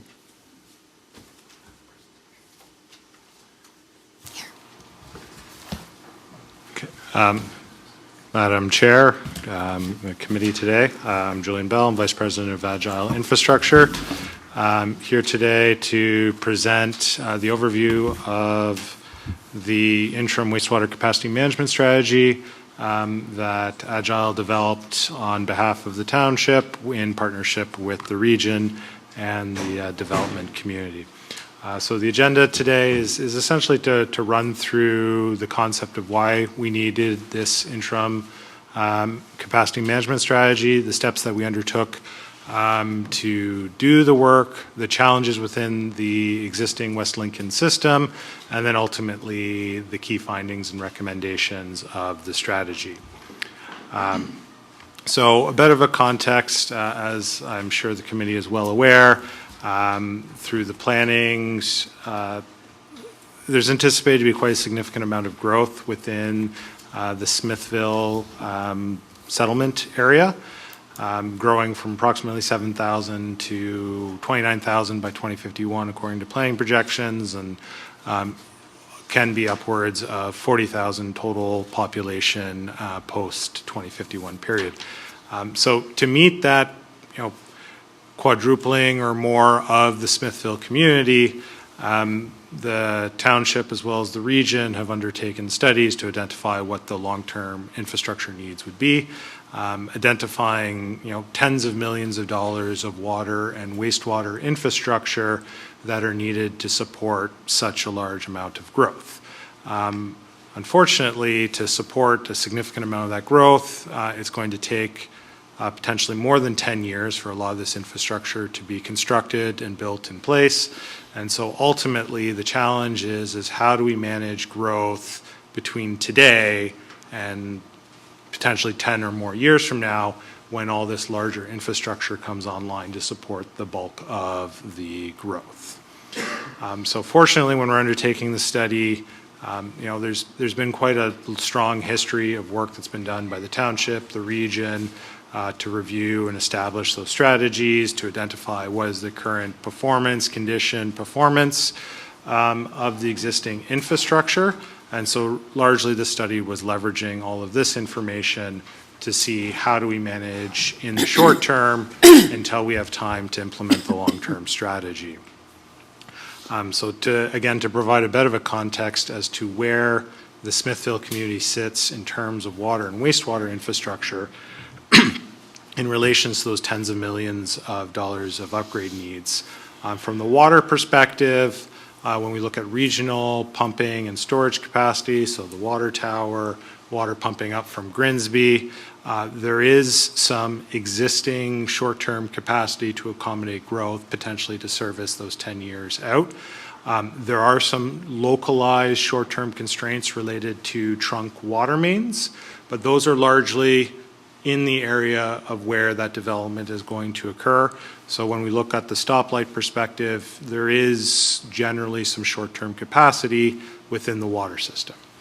When we look at the wastewater system, for those who aren't familiar, all the wastewater in the Smithville community is all conveyed to a single pump station, the Smithville pump station that's owned and operated by the region, and that is pumped to Grimsby and ultimately to the Baker Road wastewater treatment plant in Grimsby. That station, as it sits today, is at capacity. There are multiple overflows that are occurring at that pump station during significant rainfall events. The sewers in the system, as they get to the pump station, a number of them are at capacity. There's substantial new sewers that are needed to be constructed to get from a lot of the greenfield growth areas to ultimately new pump stations that will pump to Grimsby.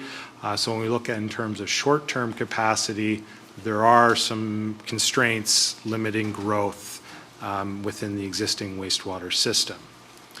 Again, there is a fairly comprehensive strategy, both from the townships and the region's perspective, to accommodate all that growth. For example, here, this is for the northern lands where there's plans for new pump stations and force mains and sewers to collect a lot of the growth from a lot of the flows from the growth areas, and then ultimately pumping it to the Grimsby system. And then here on this map, this is from the region's previous wastewater master plan, highlighting, all the orange is representing upgrades that are needed to convey flow. So ultimately, in the last master plan, you're looking at upgrading the pump station, upgrading the force main all the way to Grimsby, and then the sewers all the way ultimately to the treatment plant. So you can understand that all of that work needs to happen to accommodate the bulk of the growth that is going to occur within the Smithville. And so understanding those existing constraints, what can we do today to squeeze out or accommodate some short-term growth that will give us time to accommodate growth and start building some of this other infrastructure before this much more significant infrastructure comes online. So this ends up being quite a technical evaluation of capacity, and a lot of the solutions are based off technical bases. So just to provide a little bit of context as to some of the stuff that we're going to be talking about later, I do go through here a bit of an intro to the wastewater systems and wastewater flows for those who may or may not be familiar. So in the wastewater system, there's two components to the flows that go into the sewers and the pump stations and the treatment plants. There's the first component, which we call the base sanitary flow component, and that is essentially used water that goes into the sewer. This is the stuff that we think about when we think about wastewater. That's your dishwasher, that's your flushing your toilet, your washing machine, all of those sorts of things. That's your base sanitary flow.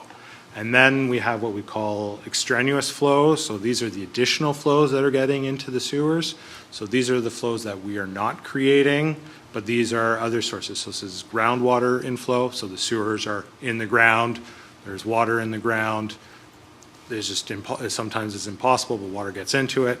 And then the other source is what we call rainfall-derived inflows. So when it rains, this is additional rainwater that's finding its way into the sanitary system and ultimately conveyed. So there's those two sources. When we look at it, we then categorize those into a dry weather flow, and then wet weather flow. So dry weather flow, that's what's happening 250, 300 plus days of the year. The majority of the time, that's mostly just the base sanitary flows and sometimes a little bit of groundwater. And those flows are consistent, they're predictable, they are relatively low. And then we have the wet weather flow. So this is what happens when we get a big rainfall or we get a snow melt or something along those lines. Those are, much like rainfall, inconsistent, they can be peaky. And in the Smithville system specifically, when we get large rainfall events or large snowmelt events, the flows in the sewers can increase by 5 times. So the graphic on this here shows a rainfall event that occurred in 2023 in the Smithville system, and you can see on the days before and afterwards, the average flow to the pump station was around 50 liters a second. And then during this rainfall event, they peaked up towards 200 liters a second. And so the challenge of capacity within the Smithville system isn't the everyday dry weather. It's not the 300 days a year. It's the other days when we get large rainfall events, when we get snowmelt events that cause the constraints within the system. And so what's happening is we're getting a lot of wet weather flow getting into it, so a lot of extraneous flow. And so it's, what are those sources? It's, what are the sources of I&I? And there's many sources. So it's our infrastructure ages over time, and as it ages, there's deterioration that allows more sources to come in. There's legacy design decisions. So the way we build and design our infrastructure today is not the way we built and designed it 30 years ago, 60 years ago. And what was okay 60 or 70 years ago isn't okay today, but it's in the ground, we have to deal with it, and infrastructure lasts for 70, 100 plus years, so it takes time to replace it. So we've got legacy decisions that are contributing to it. We've got improper construction practices, either through intentional or unintentional. Sometimes you have homeowners retrofit. They say, why is this going here? It'd be a lot easier that if it went this way, without necessarily knowing what they're doing. So all contributing to this. There's also, soil conditions. Building a sewer next to a creek might help contribute additional flows. And then ultimately, there are just some things that we can't avoid. There's manholes. Manholes need access. It rains on the road. Some of these things are unavoidable. But all these things together add up. And then ultimately, there's one of the portions of the discussion is wet weather flow reductions. So there are activities we can do within the existing system to reduce those sources and hopefully gain some additional capacity. So those are things like doing sewer rehab, so sewer lining, service lateral lining, finding those improper connections like connected downspouts or maybe a catch basin that was incorrectly connected at some point in time and removing those. So ultimately reducing the amount of wet weather flow. So that can be quite cost effective if we can find it, and it can have a relatively short-term implementation strategy. So if we can find a simple solution, we can implement it relatively quickly. It reduces flows, though there are some limitations. We have to find it first, and sometimes it takes a lot of investigation to find it. Sometimes the solutions to addressing it aren't easy to implement, And then the other challenge is there's diminishing returns. The first liter reduction is the easiest and the cheapest, and each one becomes harder and more expensive as you go, and the gains you get harder and harder and harder, and you need to invest more for each gain. So with all that context, what we have is everything's going to the Smithville wastewater pumping station. This was designed in 2003, and when this station was designed and constructed in 2003, it was designed to the standards at the time, and those are no longer the standards that we're trying to meet within our wastewater systems. And so what happens is whenever we get a large rainfall event, the capacity of the station's exceeded. There's a large storage tank there as well as the station. In most rainfall events, that storage tank is enough to accommodate the additional flows, and everything gets pumped down to Grimsby. But on average, about 6 times a year, it's not quite enough, and they have to overflow to the environment. So you can see in the table here, the first table just gives you some context. The station has a capacity of about 104 to 120 liters a second. So that's what the station can pump out to Grimsby. And then when we get large rainfall events, the peak flows can exceed 300 liters a second. And so that's our challenge. 300 liters a second coming in, 200 going out. We've got a storage tank that kind of balances things. And if it happens for too long or it's too big, then it can start to overflow. The region is looking to do some minor upgrades to the station where it can upgrade what it can within the existing footprint and the existing infrastructure that's there. And it's hoping to go from about 120 to 150, which is a 25% increase in capacity, but the challenge still remains that 150 is lower than the 300 that we're seeing. Okay. The other challenge is that there's a lot of growth potential. When we just look at everything that is currently draft plan approved, draft plan submitted, or in pre-consultation, that works out to over 3,500 units, or approximately 11,000 people in growth, and that's not even half the growth that's planned for 2051. And you can see when we put all that growth together, the flow of just the growth to that station is greater than the capacity of the station is today, and it's greater than the capacity of the short-term solution.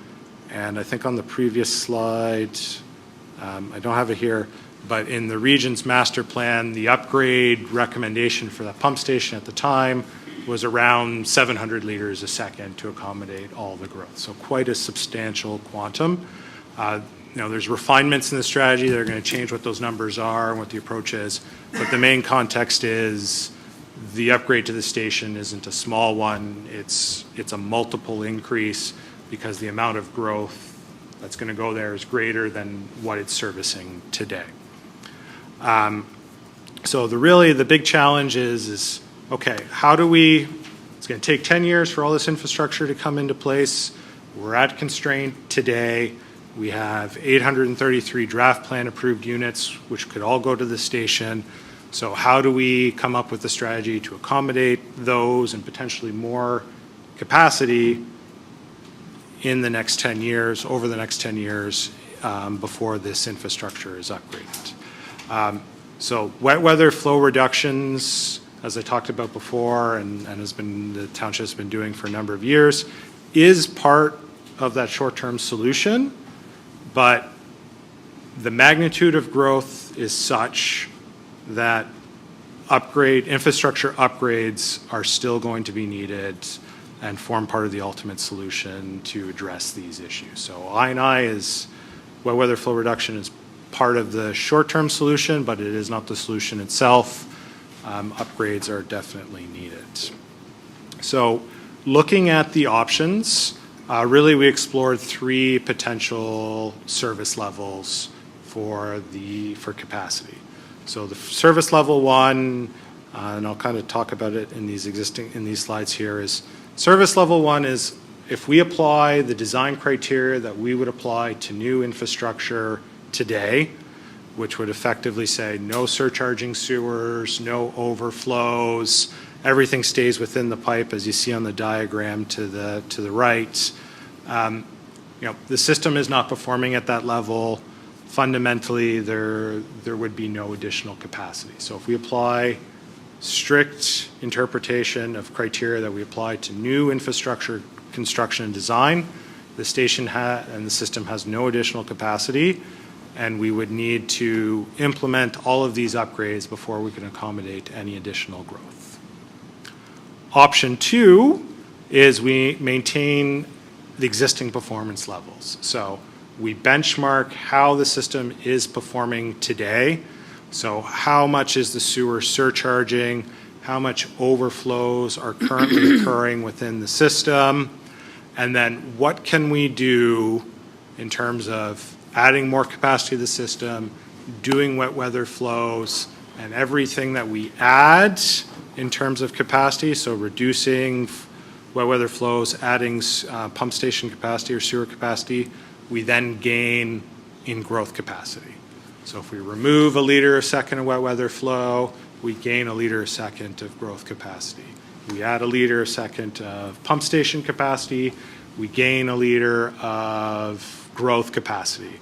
And so ultimately, we keep the risk at the same level, we keep overflows at the same level, potentially reduce them over time, potentially reduce the risk over time if we're more successful.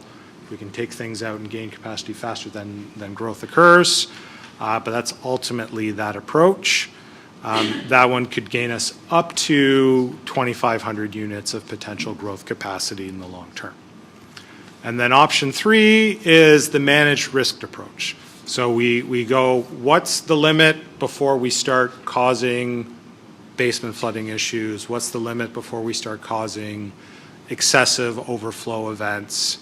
And so setting that, so raising the bar and finding what's that difference in capacity. So can we accommodate another X number of units before we start to cause significant issues in the system? And then we gain that additional capacity, and then we implement the same approach as option 2. Wet weather flow reductions, capacity upgrades, and trading off that additional capacity for more growth. So there was 3 options that we were looked at. Ultimately, you can see from this slide here, the decision in consultation with the region, the township staff, was to go with approach 2, which was essentially don't increase the risk, maintain the current service levels, and do an approach of trading increases in system capacity for growth capacity. Okay. To support this analysis and review, there's quite a bit of work that was done. So there was system verification. So there's a lot of flow records at the pump station, historic flow records in the system.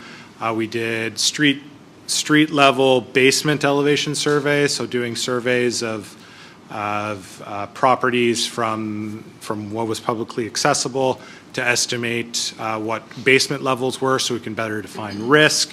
There was hydraulic modeling, and then a lot of evaluation of different solutions, and then ultimately consultation with the township, the region, as well as the developers group to ultimately come up with the solution that the recommendations. And then looking through here, we looked at a number of different remedial activities that we could review. So some of those we'd classify as operational changes. So is there things we can do at the pump station to gain more capacity? So can we change when do the overflows occur? When do pumps turn on and off? Can we add additional overflow pumps at the storage tank to reduce risk? What would be the impacts of the station capacity increases? What would be the capacity or impacts of the wet weather flow reduction?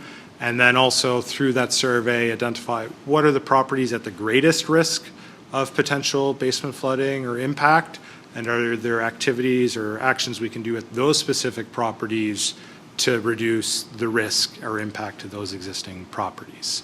And then these were all items that we looked at that we could implement within the next couple months to the next couple years.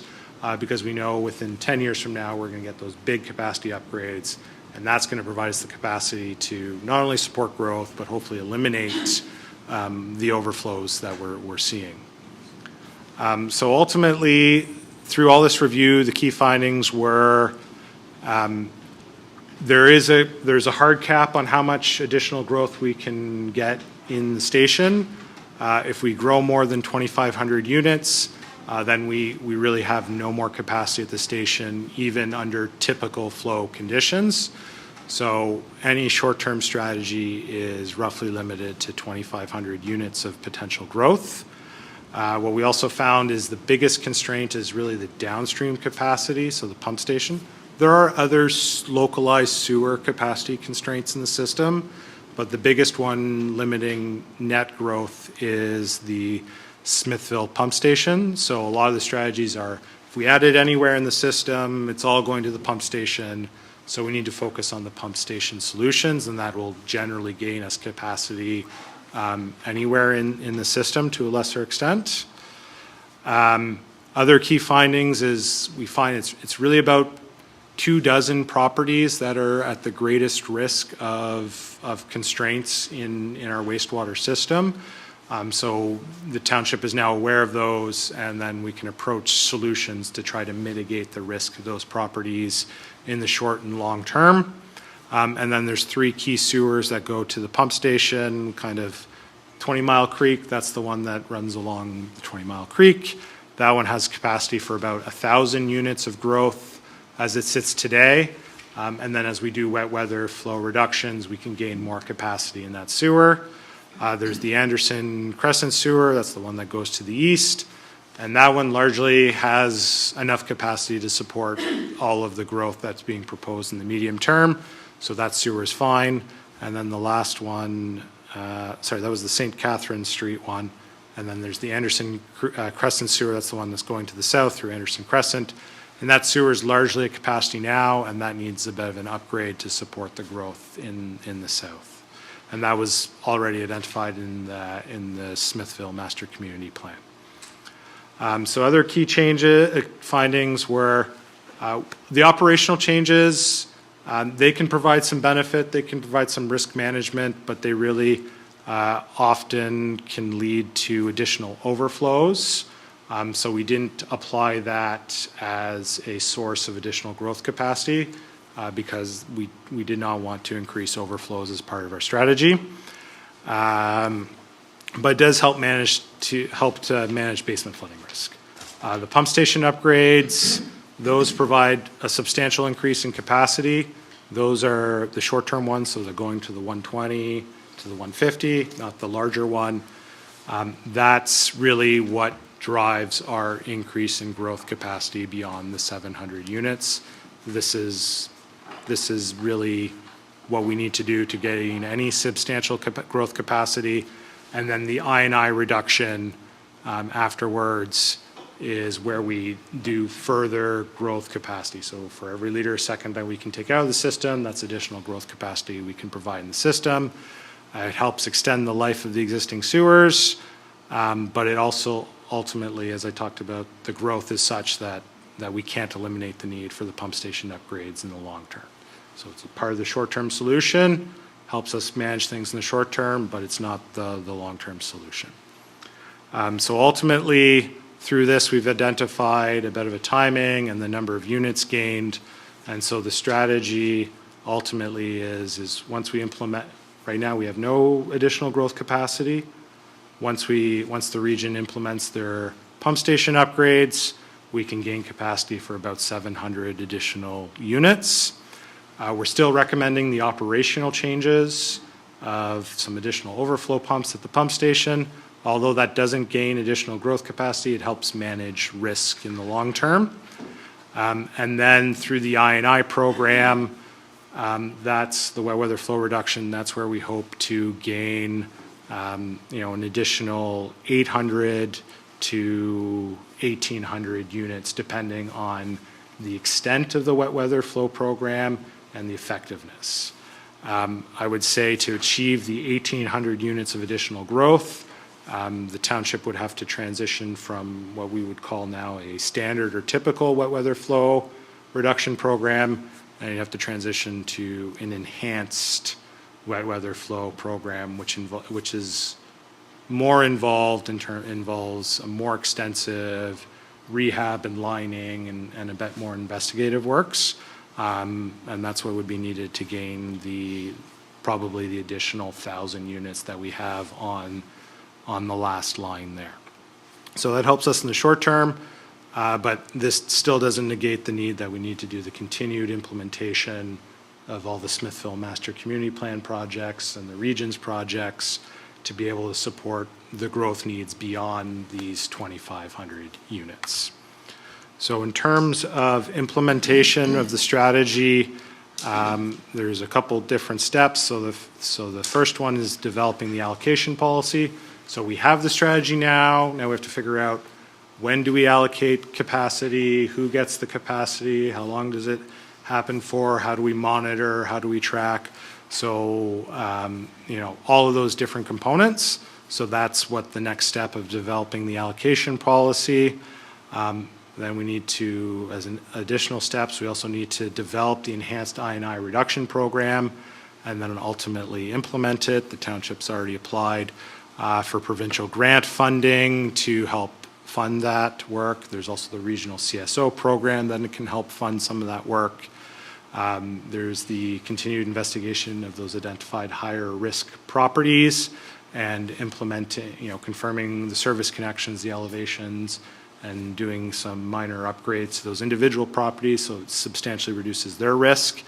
And then ultimately implement the upgrades and operational strategies at the station. Okay. So thank you for the committee and Madam Chair. So if there's any questions, I'd be happy to answer them. Thank you, Mr. Bell.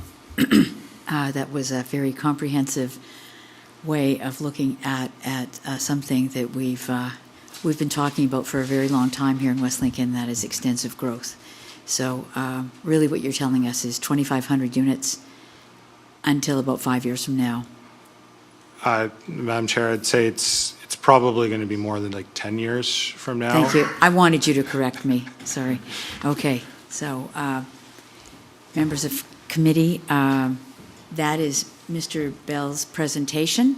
And if you have any questions, I would like to see a mover and a seconder put the report on the table. Madam Mayor, Councillor Riley, and now comments, if any. Because I missed you before. Councillor Rayner, if you would like to go first. Thank you. Thank you, Mr. Bell. That was very comprehensive, very interesting, actually. A few questions.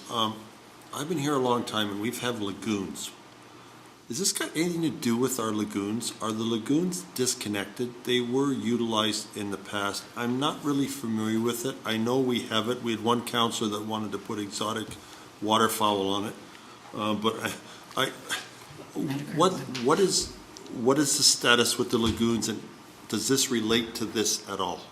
So through the chair to the councillor, the lagoons are disconnected from the wastewater system. So the lagoons were the treatment that it was occurring for the Smithville system for many years.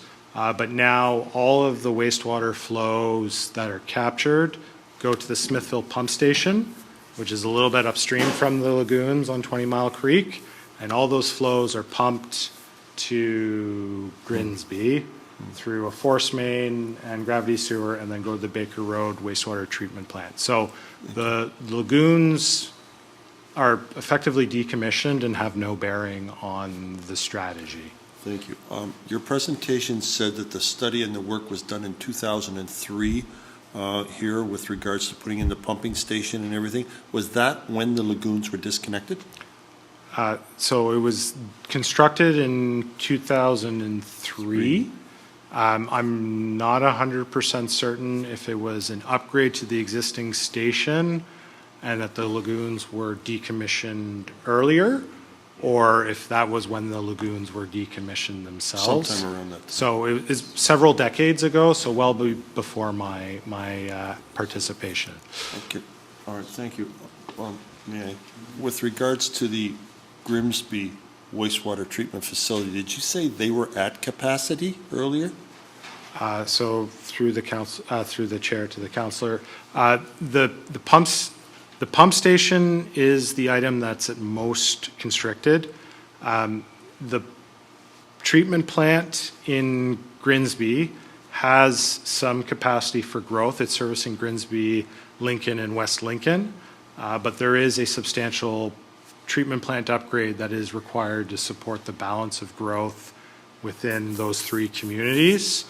So there is short-term capacity to accommodate the growth at the treatment plant. What the constraints are is there's the force main and the gravity sewer downstream of the pump station. Those effectively have the same constraint as the pump station itself. So we can go to about 150 liters a second from the 120. Once we go beyond that, we start triggering a cascade of upgrades in downstream system. Okay, I have just one further question with regards to the wastewater treatment facility. You said we're going from 120 to 150, and they can handle it in Grimsby. Is that correct? What about this overflow that you were talking about in Smithville? You said we've got an overflow capacity, but sometimes that is exceeded. And then you said, I believe you said, and then it flows to the environment or something you mentioned. What exactly does that mean? So through the chair to the councillor, so the pump station has a capacity of about 120 liters a second. Then there's a large tank next to it that's used as overflow. And so when it rains for different intensities and different durations. So it might rain a lot for a short period of time or quite a bit for several days. And so depending on how long and how much the flows are to the station, sometimes that tank will fill up halfway and then drain once the event has happened. Other times it'll fill, and then once it starts to reach a certain level and it's at risk of starting to flood property basements within the system, operational staff go and engage pump stations which discharge flow from the tank and discharge it to, I believe, 20 Mile Creek. We have raw effluent going to 20 Mile Creek? Yes, it's raw effluent. It's diluted raw effluent because it's mostly rain. So as you saw, when it's raining, the flows are 5 times higher. So it's about 80% rain and 20% sewage. But yes, that does happen. One last question, but isn't the proper way, and I know Hamilton has a lot of problems, they found it last year, do we have a lot of storm sewers connected to sanitary sewers here? Like theoretically, this shouldn't matter if it rains for 20 days and 20 nights. It should have nothing to do with the sewer capacity because the water from the rain is not going into the sewers for the sewage. In theory, yes, but unfortunately in practice, no. And although we don't have, West Lincoln doesn't have direct combined sewers, there are many practices that happened in the 60s, 70s, 80s, even early 90s, where things that we wouldn't allow to happen today happened.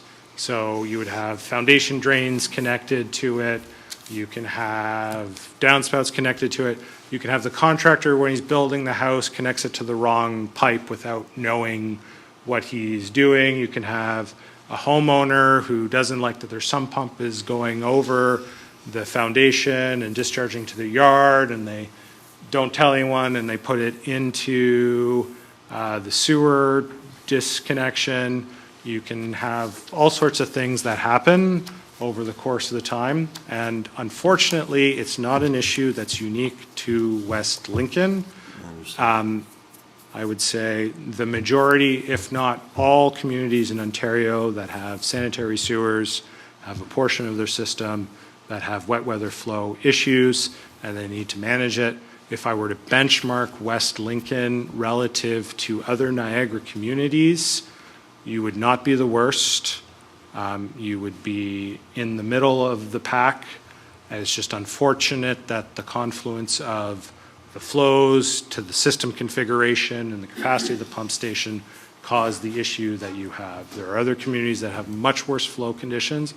They just have a bigger outlet at the end of their system, so it's not an issue today as it is an issue for you today. Madam Chair, I just have one final question. Playing the devil's advocate here, you say we have an overflow reservoir, but sometimes it gets too much and raw effluent goes in the creek. We also have 2 lagoons that are sitting idle. Is there, and I think I know the answer because I worked at a dairy that had lagoons, but my point being, is there any way that maybe instead of that going into the stream, it could go to the lagoon? Because we have something there that other places may not have, so why not use them for emergency situations instead of putting it directly in the creek? So that is a possible solution. I don't think it is one that can be implemented in the timeline that we would be looking at in this study. And then that's also part of the rationale. You saw there was 3 levels of services that we looked at. Level service 3 would have allowed additional overflows.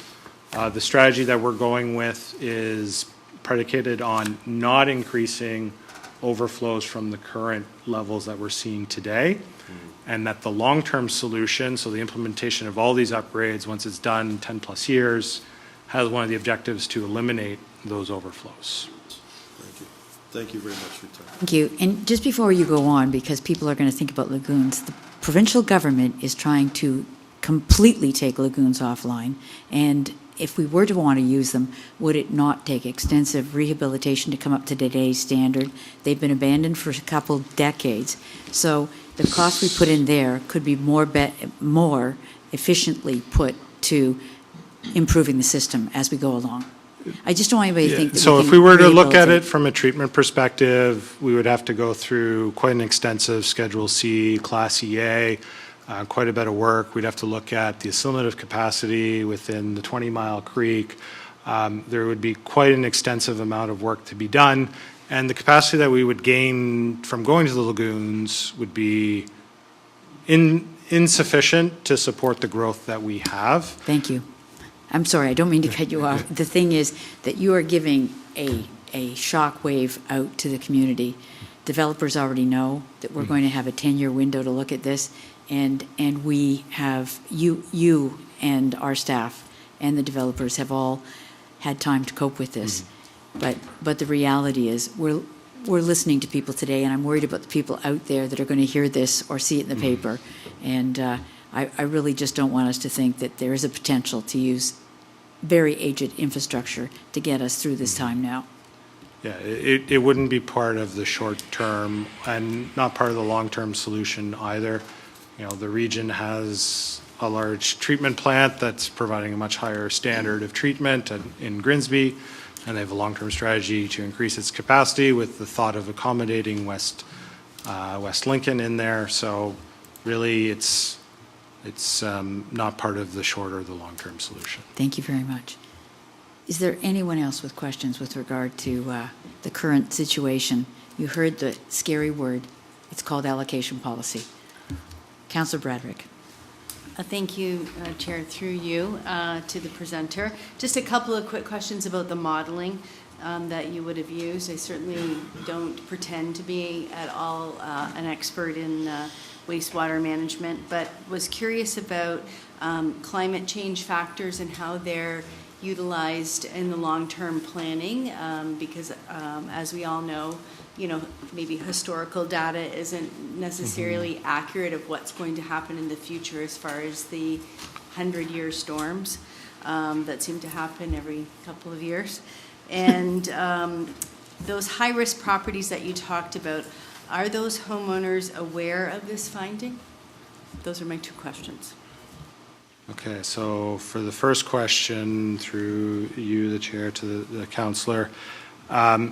So for the hydraulic modeling, so the township and the region have a model of the wastewater system for the entire Baker Road system. And so that was developed over a number of years, and there's quite an extensive history of flow monitoring data that was used to build that model. And then through this exercise, we did revisit the last 3 years of flow data at the pump station to validate and confirm that. So all of that is for benchmarking the existing flow. So we have a fairly good understanding of that. The second question is like the design standard and what are the impacts of climate change. So we did look at a number of different levels of service that we're trying to achieve. So like a 2-year, 5-year, 10-year storm, looking at that from existing and with climate change and a few other components. So I'd say that the long-term strategy that was looked at in the other studies does look at the climate change impact. So looking at how climate change is expected to change rainfall patterns and how it's going to change those 2-year, 5-year, 10-year statistical storms. For the short-term strategy, because we're only looking at a 5 to a 10-year time frame, we decided to stick to the existing rainfall patterns that we're seeing today. The one advantage of the wet weather flow reduction is because we're inherently taking flow out, the sources out, that's a climate resilience solution, because if it rains more, if we're taking it out, it doesn't matter if it rains more or less, it's not going into the system.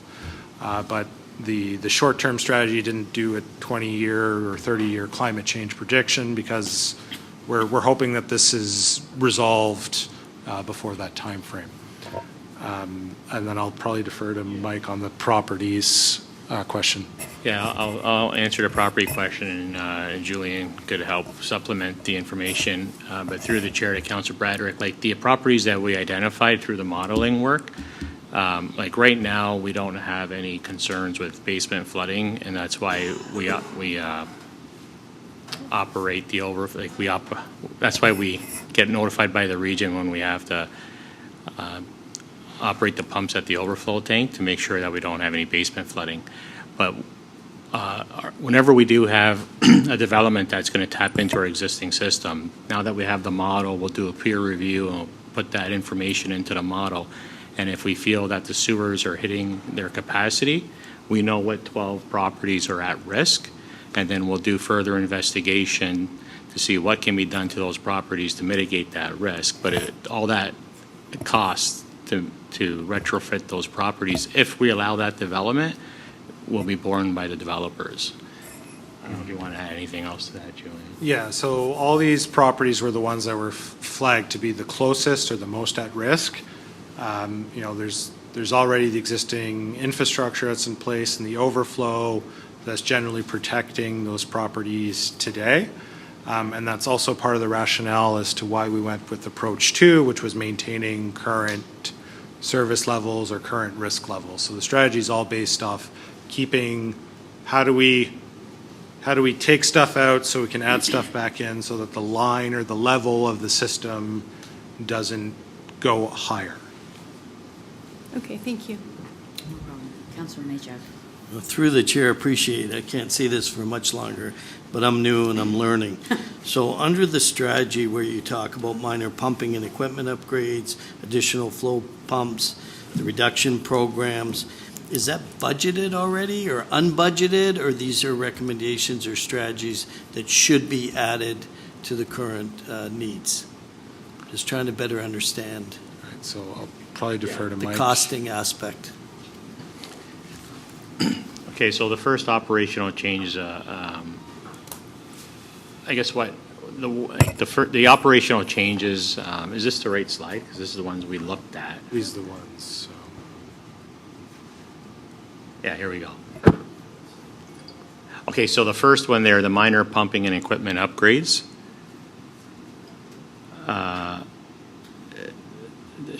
It's a regional That's the regional project that's currently being implemented right now by the region. So that's the project that Julian mentioned. The region is adding improvements to their pumping capacity to increase the flow from 120 liters per second to 150. So that work is in progress by Niagara Region. again, as far as the next one, acquiring additional overflow pumps, it's just something we're discussing with the region. It's just a mitigation measure, but in our discussion with the region, I don't think we'll be implementing that because it doesn't really gain any extra capacity. It's just a method to try to eliminate basement flooding risk.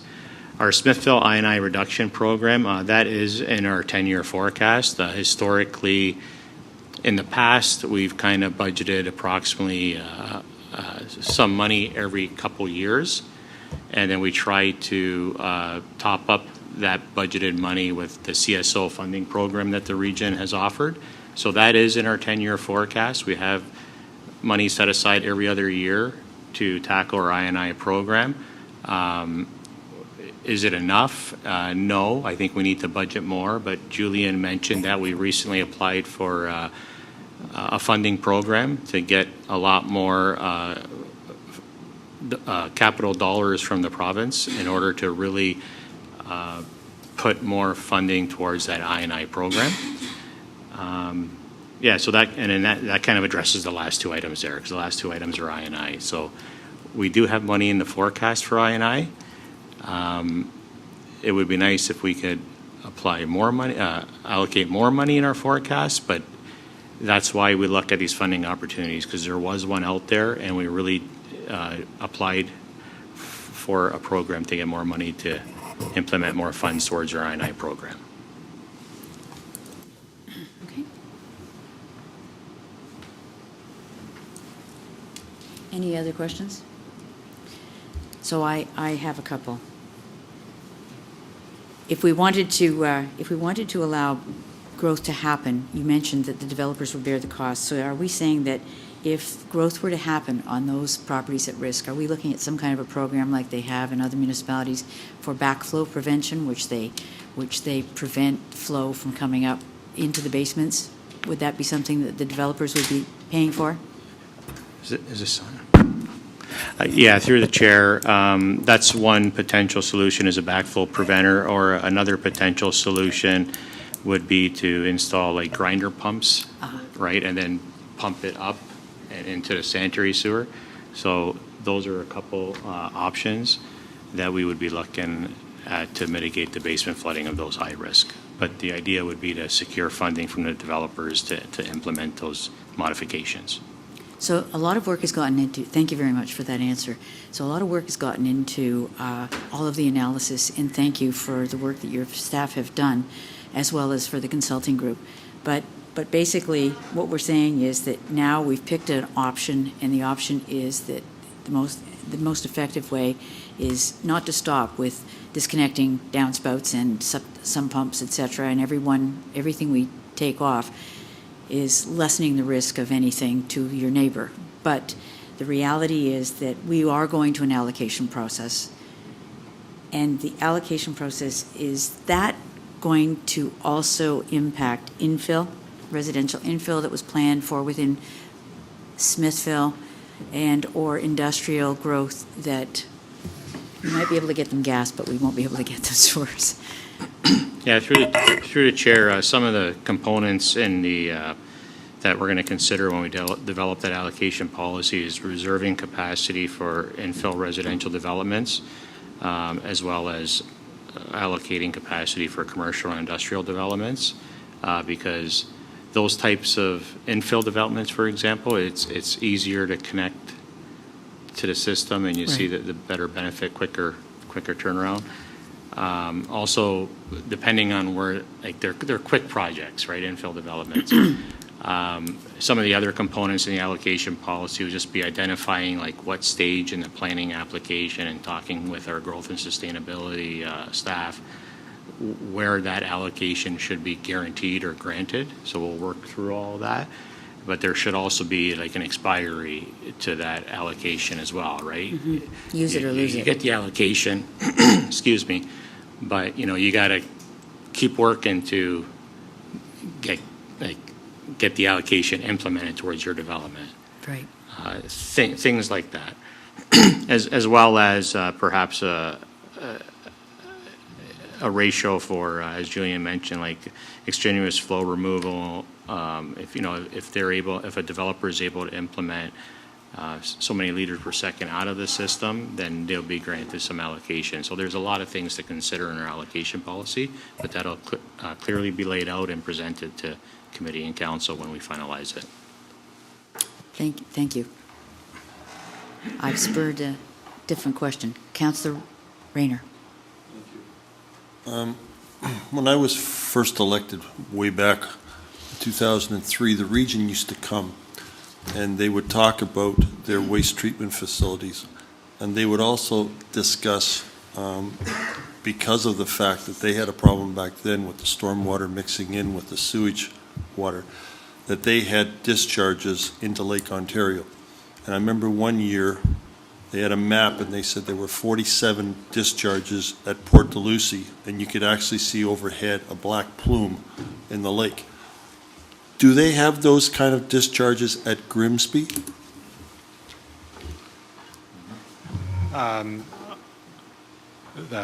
Through the chair to the councillor. Oh, am I on? Okay. Off the top of my head, I don't know if they're happening at the Baker Road wastewater treatment plant. I do know that there are multiple sites across the region that do experience overflows on a semi-regular basis, similar to the Smithville wastewater treatment plant. Some of those are at treatment plants, some of those are at pump stations, some of those are at the system, at overflows. So it's unfortunately a common occurrence. It's not every day, it's not every time it rains, but it's still, more than once a year at a couple locations. And unfortunately, that's also the case for many of the municipalities in Ontario. And if we could redo what we did in the 50s, 60s, and 70s, we'd do it differently. But we just have to manage it today and hope that we don't do that again for the infrastructure that we're building, and try to make that existing infrastructure we have better. So we will probably have this item coming back to us on a regular basis. Mm-hmm. And we have a motion duly placed and seconded on the floor now. I think we virtually have exhausted all of the questions, so I'd like to move on. And the motion on the floor is made by Mayor Ganan and seconded by Councillor Riley, that information report Engineering 01-2025 titled Information Report Wastewater System Capacity Management Strategy and Allocation Policy dated September 8th be received. Having had discussion. Oh, there it is. I would add, there it is. The vote is up. Our clerk is on the ball. Thank you, Madam Chair.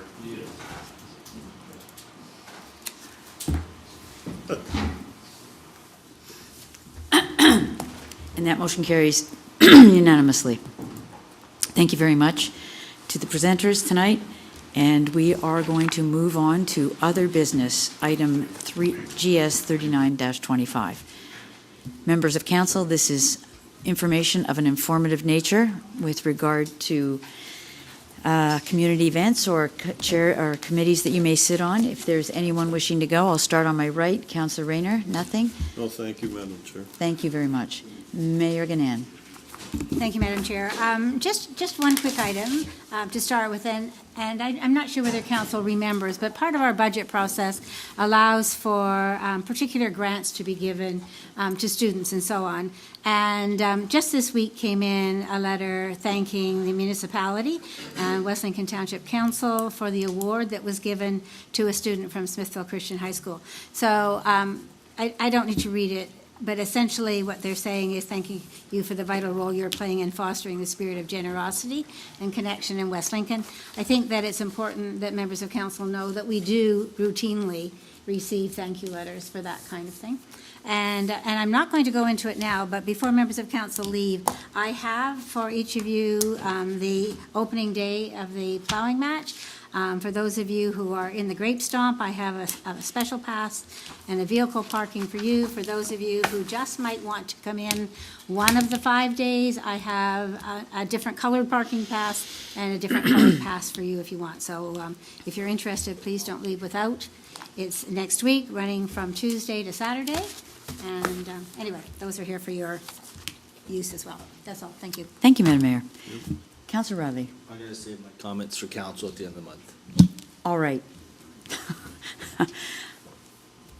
I'll come to you last. The staff, if they have any. Councillor Trombetta?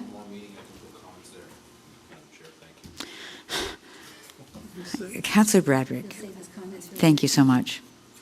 Yeah, he's ticked at me already. Well, you know, I'm going to say one thing, and that is that the fair is over. A tremendous success, a wonderful opportunity where people gave their best for weeks ahead. I have seen people labor. I have had the great fortune of standing watching people.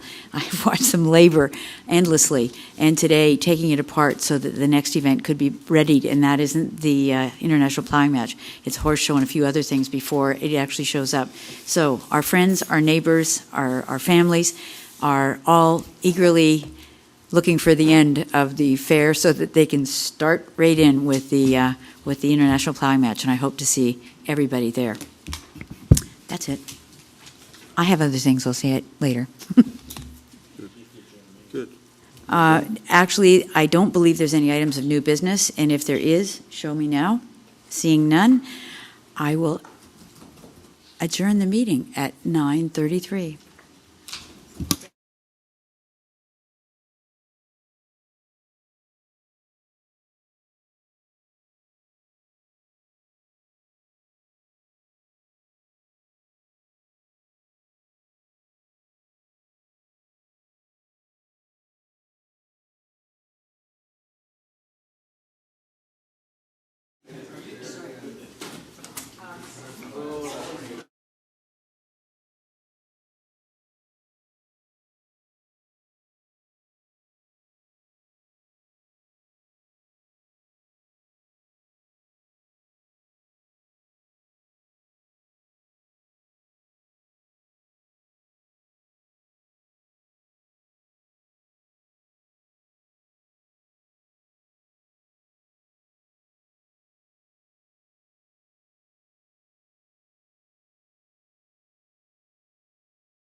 Excellent, all right. Welcome. This is meeting number 4. Today is Monday, September 8th, 2025. My name is William Riley. I'm Councillor William Riley. I'm the chair of tonight's meeting. I do have to mention that to members of the public, comments can be made from members of the public for a matter that is on the agenda by advising the chair during the request to address an item on the agenda section of the agenda. The public may submit written comments for matters that are on the agenda to jpaylove@westlincoln.ca before 4:30 on the day of the meeting, and that can be left for consideration by the committee. And comments received after 4:30 on the day of the committee meeting will be considered at the following council meeting, and comments submitted are included in the record. This meeting is live streamed as well as recorded and available on the Township website. So I'm going to bring up the next section here. Our land acknowledgement.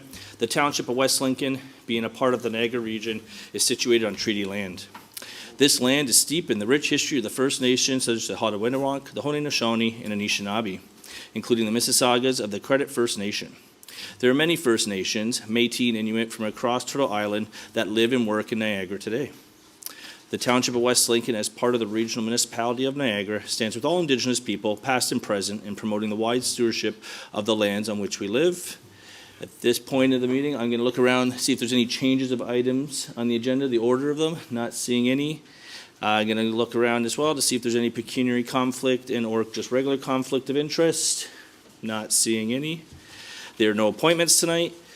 And so now we're at the request to address items on the agenda. So I'm going to go to IT first to see if we have anyone in cyberspace interested and eager to speak to us tonight. Not seeing any, Mr. Chair. Not any tonight. Excellent.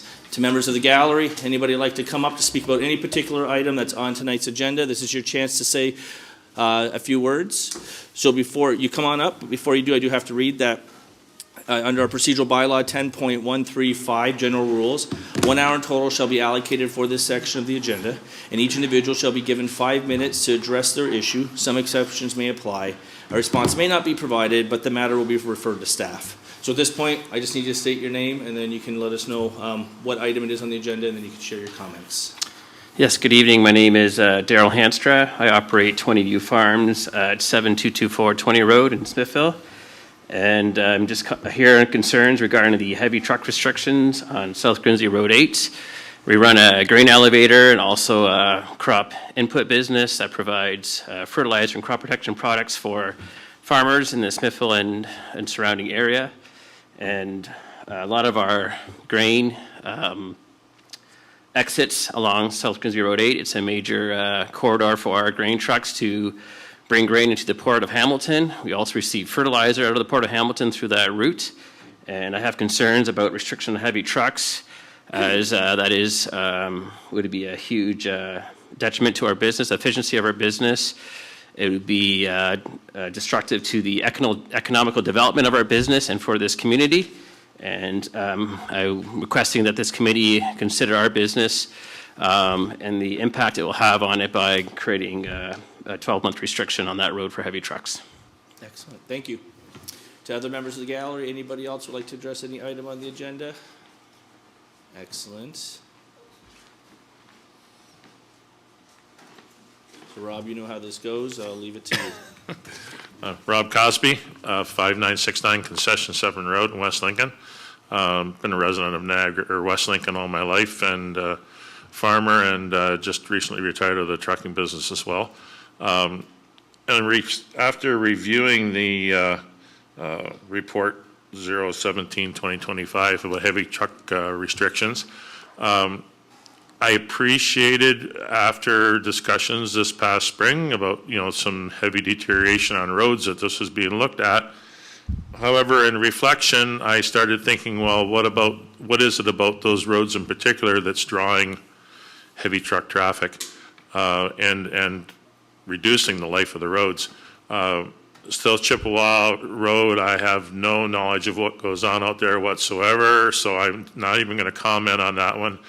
I had some thoughts about Road 8, and my first thought, honestly, was that it would affect Daryl heavily.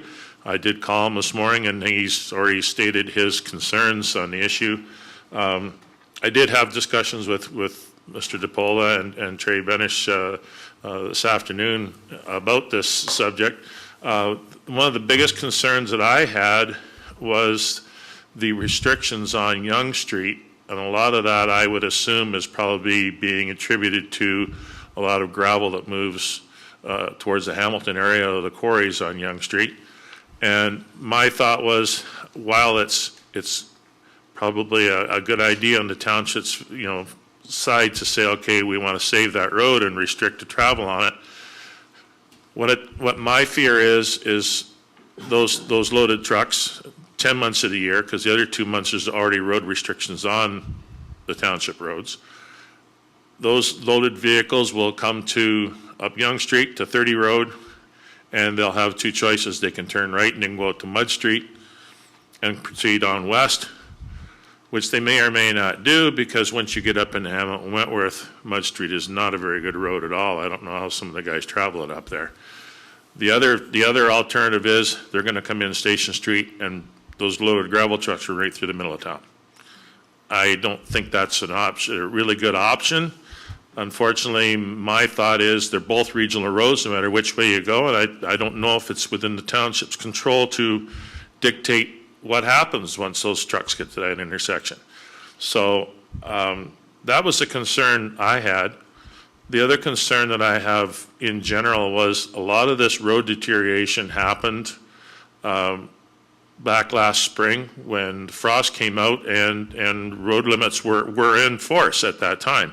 I think I recall I brought it up. Actually, we discussed that kind of as a sidebar when we were doing budget meetings this spring, because I remember Mike Rayner said, how come Yonge Street's breaking up? It was the best road in the area when he lived on it. But anyways, my question is whether it's when the 2 months load restrictions are on or whether you have load restrictions for the whole year. Who's going to enforce it?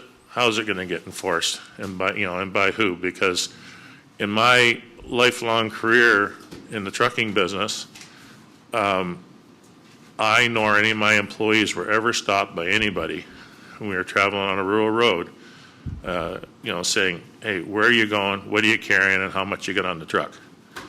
I don't think in general enforcement of load restrictions is done very well. Maybe if it had been done, more enforcement on that issue, maybe some of these roads wouldn't be breaking up like they have been. But I'm just wondering if when you move into a situation where you restrict traffic on a whole year basis, who's going to police it and who's going to administrate it, and what are you going to gain out of it in your end? So that's just kind of my thoughts that I had that come out of my head, and that's something for councillors to think about. I know Mr. DePola, when we discussed this afternoon, he had some finessing he was doing with the wording to try and maybe cover some of those bases, and I appreciate that. I appreciated the phone call. But as I say, it's just some thoughts that I wanted to put forward and leave it with you for more discussion. Okay? Excellent. Thanks, Rob. Right, thank Appreciate you. that. Yes, and you're right. I know there's going to be a little side note the council is going to be briefed on when we get to that item as well. All right. So you're going to come up as well? Join the party? Excellent. So again, I just need to state your name, and then I don't know if it's the same item or not, but let us know. Anthony Oursloat on behalf of Arborwood Tree Service. Question comes to mind, what problem are we solving and at whose expense with the road amendment? Same adjustment that Daryl and Rob were talking about.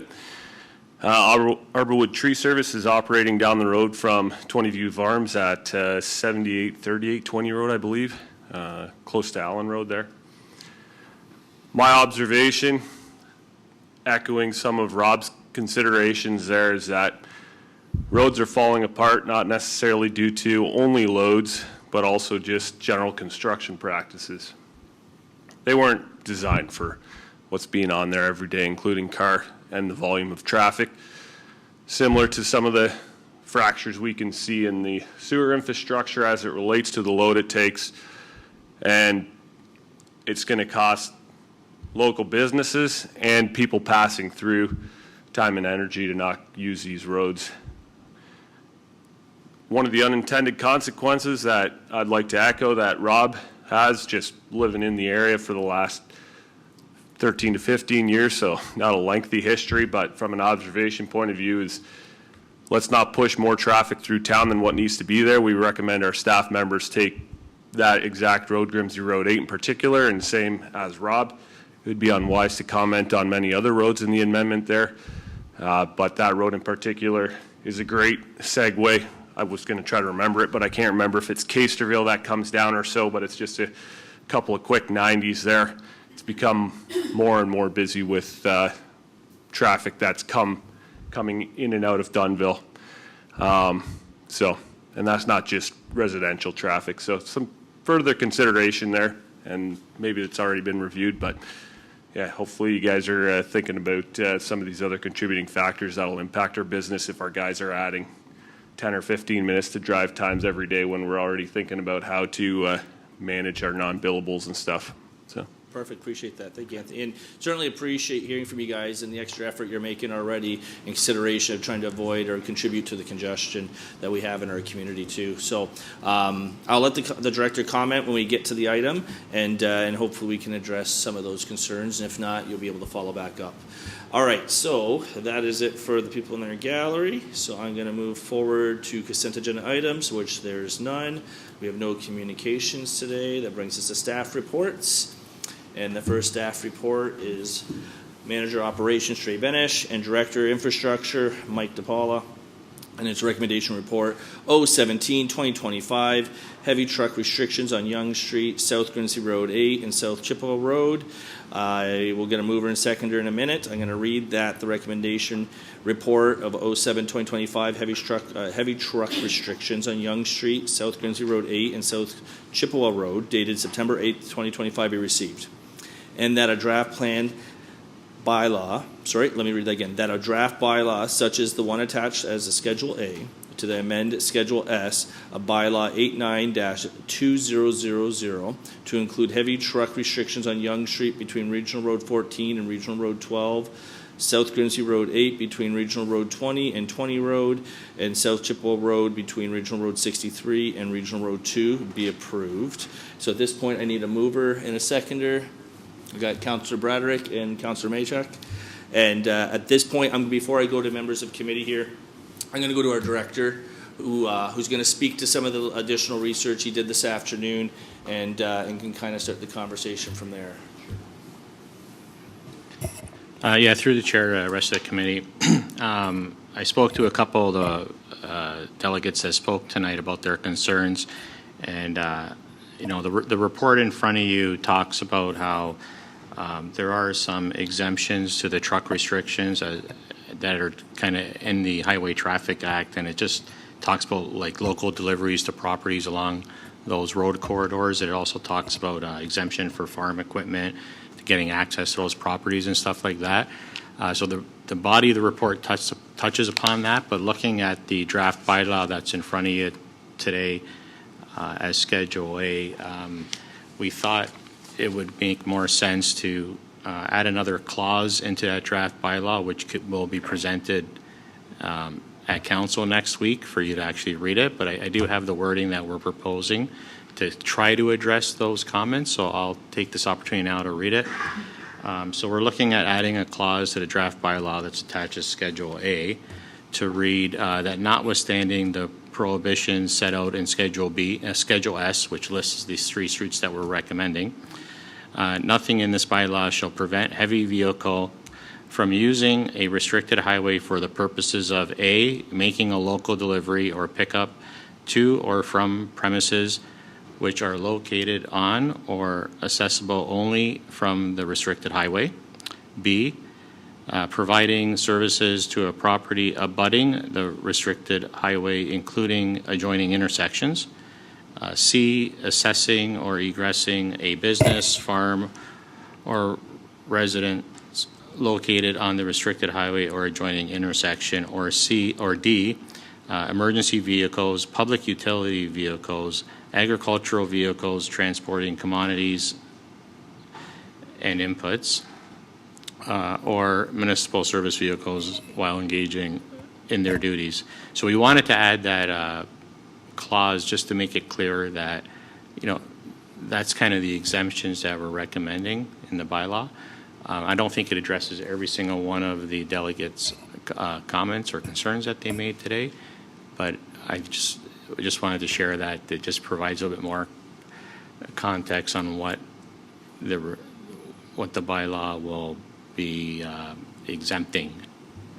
So I think like Valley View Farms, for example, since they're transporting agricultural commodities and inputs, and they're basically abutting the adjoining, this road corridor and the adjoining intersections, they would be exempt from this truck restriction.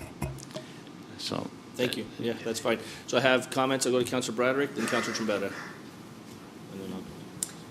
Thank you very much. Through you, Chair. I did have just a couple of questions and comments. I certainly agree with everything that Mr. Cosby says. We don't want to be driving big trucks through our urban area and making more safety concerns. I do see I drive Grimsby Road 8 numerous times, too many to count every day, that you see two types of traffic. One is truck traffic. One is the agricultural that are doing business within West Lincoln, and you see the Walmart, truck or the Metro truck that is coming through, that is on its way to probably, Dunnville or Port Colborne using some back roads. Those are the ones that are always causing me more of a concern. And those intersections to access that road on both ends are also safety concerns for the car traffic, because the ability for those trucks to turn onto that road on both ends are causing, cars in long lineups to have to back up. And I think that perhaps maybe down the road that could be something that our department could look at as well, to help create more safety on the access to the roads as well. The region has downloaded roads to us in the past, and through you, Chair, to the director or perhaps the CAO, is there ever been a time where we can upload roads to them? Through the chair, that's a great question. Back in early 2000s, there was a number of roads that were downloaded from the region to the local area, to West Lincoln. I would say about 10 years ago or so, there was a study that was done by the region to relook at the regional road network, and there was some recommendations for some local roads to be uploaded to the region. I think Kaser Center Road was one of them, because at one time that was a regional road and was downloaded to the local municipality. So there was a study that was done about 10 years ago that recommended that upload, Kaser Center Road being one of them.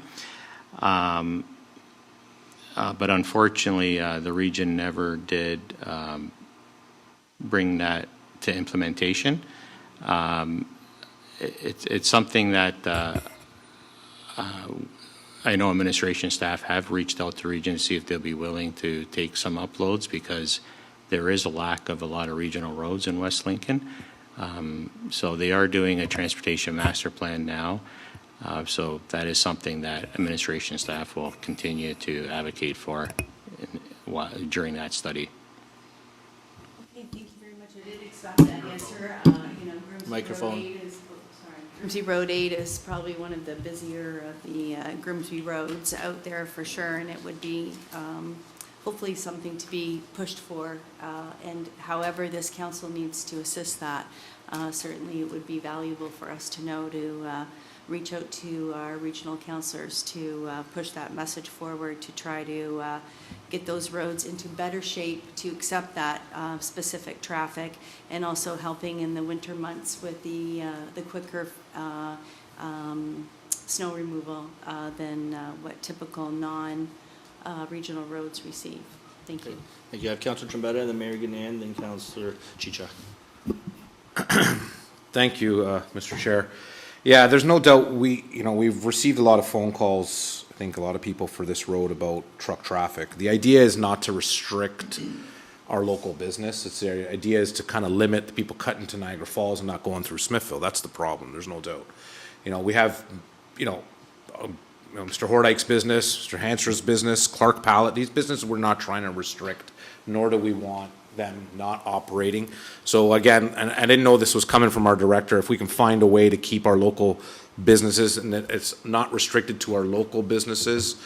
I think there could be a couple more, Mr. Director, not just the ones neighboring, but there could be a couple other businesses around that area that use that road.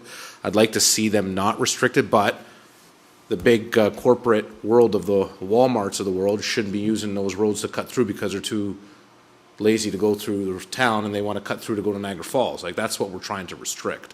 But there should be some other, you know, again, there's Clark Pallet around the corner. There's other businesses that are there that, you know, that use that road as well. So I don't want to restrict, you know, neighboring business. There could be some up 14. I'm not too sure what they use up there, but I know we're all thinking right now, but you know, I don't want to restrict any local businesses from using the road. I want to restrict the heavy traffic, like Councillor Bradrick said, of the big corporations using that as a cut-through road. So if you can look into that, Mr. Director, and not restrict, I guess, those our West Lincoln businesses, that's key to us. So I'm going to go to the director for a response. Or me, at least, so. Yeah, through the chair to Councillor Trombetta. Yeah, if that's the desire of council, then I would suggest that perhaps this gets referred back to us so that we could really review the draft bylaw that we're presenting and really lay out the rules of engagement of you know, really define what we're trying to restrict and set and make that clear. Perfect. If that's the will of this council, Mr. Chair, at the appropriate time, I'd like to bring that forward. Thank you. Okay, that's fine. I'll park that for now, and I'll go to Mary Gannon and Councillor Chichuk, and then I'll come to you, Councillor Rayner. So thank you, Mr. Chair. So actually, I'm sort of going down that same avenue. So we are absolutely an urban-rural community. We spent a great deal of time trying to convince the government at all levels that we indeed are rural and that we are that we value our farming community and we value our local businesses that are connected to that. So as the person who eventually has to sign those bylaws, and because we don't have those in front of us, I just want to know for sure, Mr. Director, through you, Mr. Chair, that we are, in the new wording that you just produced, that we didn't have in front of us, that we actually are protecting our local businesses that that operate along those roads that we're talking about, the ability to do that work, that we allow our farming operations to continue to be use those roads appropriately, and that we find a way for sure to just restrict the large commercial vehicles that are the ones that we mainly are trying to keep off those roads. So if you are now able to say what we don't have in front of us that you read to us, that seemed to be the gist of what I was hearing, but we need to make sure that that's very solid. Yeah, through the chair to Mayor Gannon, I think the revised wording that I have in front of me now doesn't really address all of that. So I think it's best that we take it back and maybe come back next month with revised wording. Okay, absolutely. Yeah, because I'm not comfortable that what I read to you now addresses everything that you guys are talking about. Thank you. That was my concern. I listened and I tried to make notes as you were talking, and I wasn't quite sure it hit the mark of what we were thinking. So thank you. Thank you. Thank you, Madam Mayor. I'll go to Councillor Chichuk, then I have Councillor Rayner. Thank you, Mr. Chair. I think earlier this evening I was, what should I say? I was a little bit saddened by the wording that we may have rushed through on our zoning bylaw, and how having the wrong wording didn't protect us when we went to the OLT. I think that if we were to do this tonight and not refer it back, so at the appropriate time, I'll happily second Councillor Trombetta's comments, is that, I know that the EA for the bypass is happening, and that it is the one thing that really needs to happen. But this is just a little bit of piecemeal, and yes, we'd like to keep all those other people out of town, but the only way we're ever going to do that is to have that bypass in place and as soon as possible. So I understand, and I understand the fact that this would be a savings of money for roads, but and all of the exemptions, people are going to be scratching their heads, and tractors are getting hit all the time. People are not paying attention or having any sympathy for slow-moving vehicles and the like that is part of our community fabric. So I really don't think this is going to do it.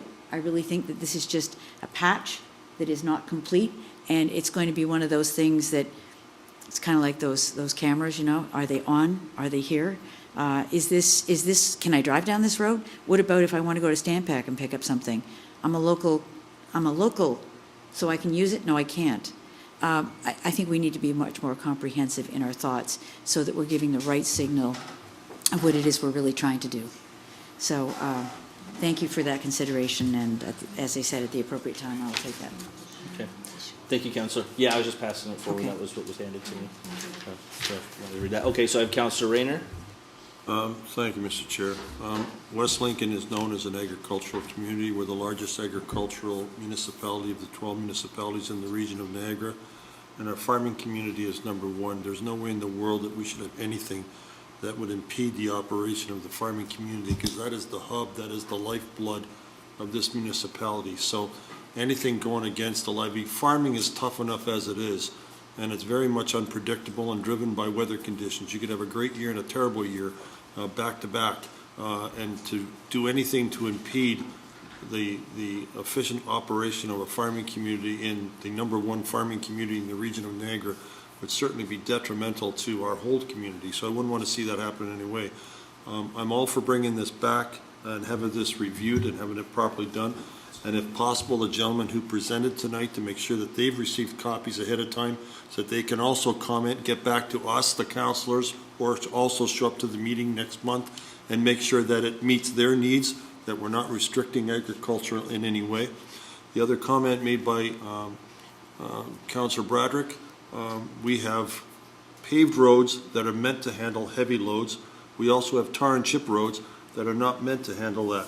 And I can tell you, Caister Center Road that I live on, south of 65, is a tar and chip road. It's not a paved road like it is north that can handle the weight of heavy trucks. 14 Road is meant to be for all that stuff, because it goes right through Warner and will hook into number 3. The last little while, as Councillor Brederick mentioned, I've seen Walmart 53-foot transport trucks going down Caister Center Road, heading to South Chippewa, and on Sunday, there was a Metro. Great big 53-foot transport truck whipping down on our tar and chip roads. Those roads are not meant to handle that, and those trucks are probably not even from this area. They're just going there and they're ripping up our roads because they are not designed for the weight of those trucks.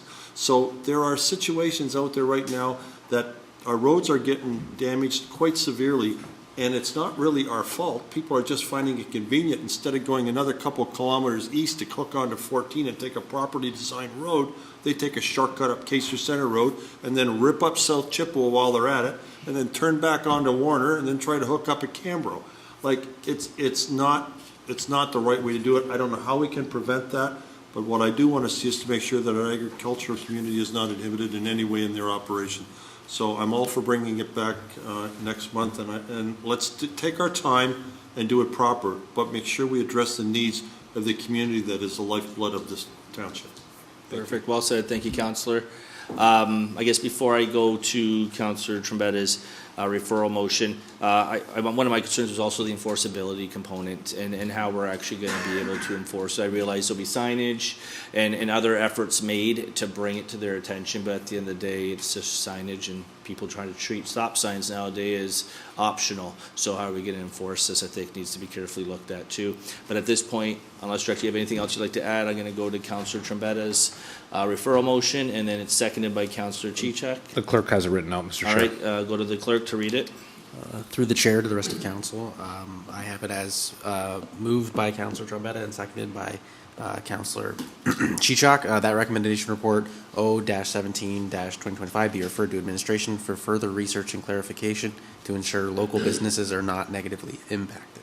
Perfect.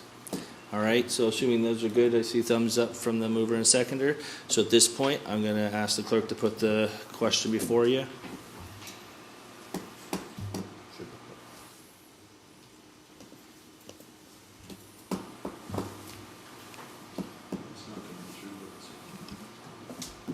You in the right screen? I think he's in the wrong. All right, it's unanimously carried. So thank you for that, and that will take us to our next item, which is an information report, O-22-2025 Road Safety Action Plan Update. dated September 8th, 2025, to be received. And if I can get a mover or seconder, I got Councillor Maychak, and I'll go with Councillor Chichak. And any questions or comments? Not seeing or hearing any. It was pretty straightforward. So at this point, I'll go to the clerk to call the question here. Did you want to say something, or? Yeah, just. All right, so just hang tight with your vote if you haven't already voted. Yeah, sorry, if you don't mind, just Go right briefly. ahead. Yeah, I just wanted to give this update to members of council and committee because just back in May, you know, we wrote a report to Operations Committee and we had council approve our proposal to kind of use the share from the Vision Zero revenue program to issue an RFP and get a qualified consultant to help us create this comprehensive road safety action plan. So I just wanted to give you an update that we put out the RFP, request for proposal. We selected a successful consultant to undertake this work. We had a startup kickoff meeting with the consultant a couple weeks ago. And before we even start this study and reach out to the public to start a consultation process, and before we start any pilot projects or anything like that, and before we bring back any recommendations and we finalize a road safety action plan, the first step we're going to do is have our consultant come in October at an operations committee and kind of present the work plan and the deliverables of the work plan to committee and council members. That way, we just want to make sure that that our council is well informed, because once we go out to the public, you're going to be getting asked questions. So we just want to make sure that we're all on the same page, and I think that'll be a very important step to successfully completing this road safety action plan. So I just wanted to share that with everyone. Excellent, thank you. All right, so I'll go back to the clerk. Is the question still open in front of everybody? All right, if you haven't already, cast your vote.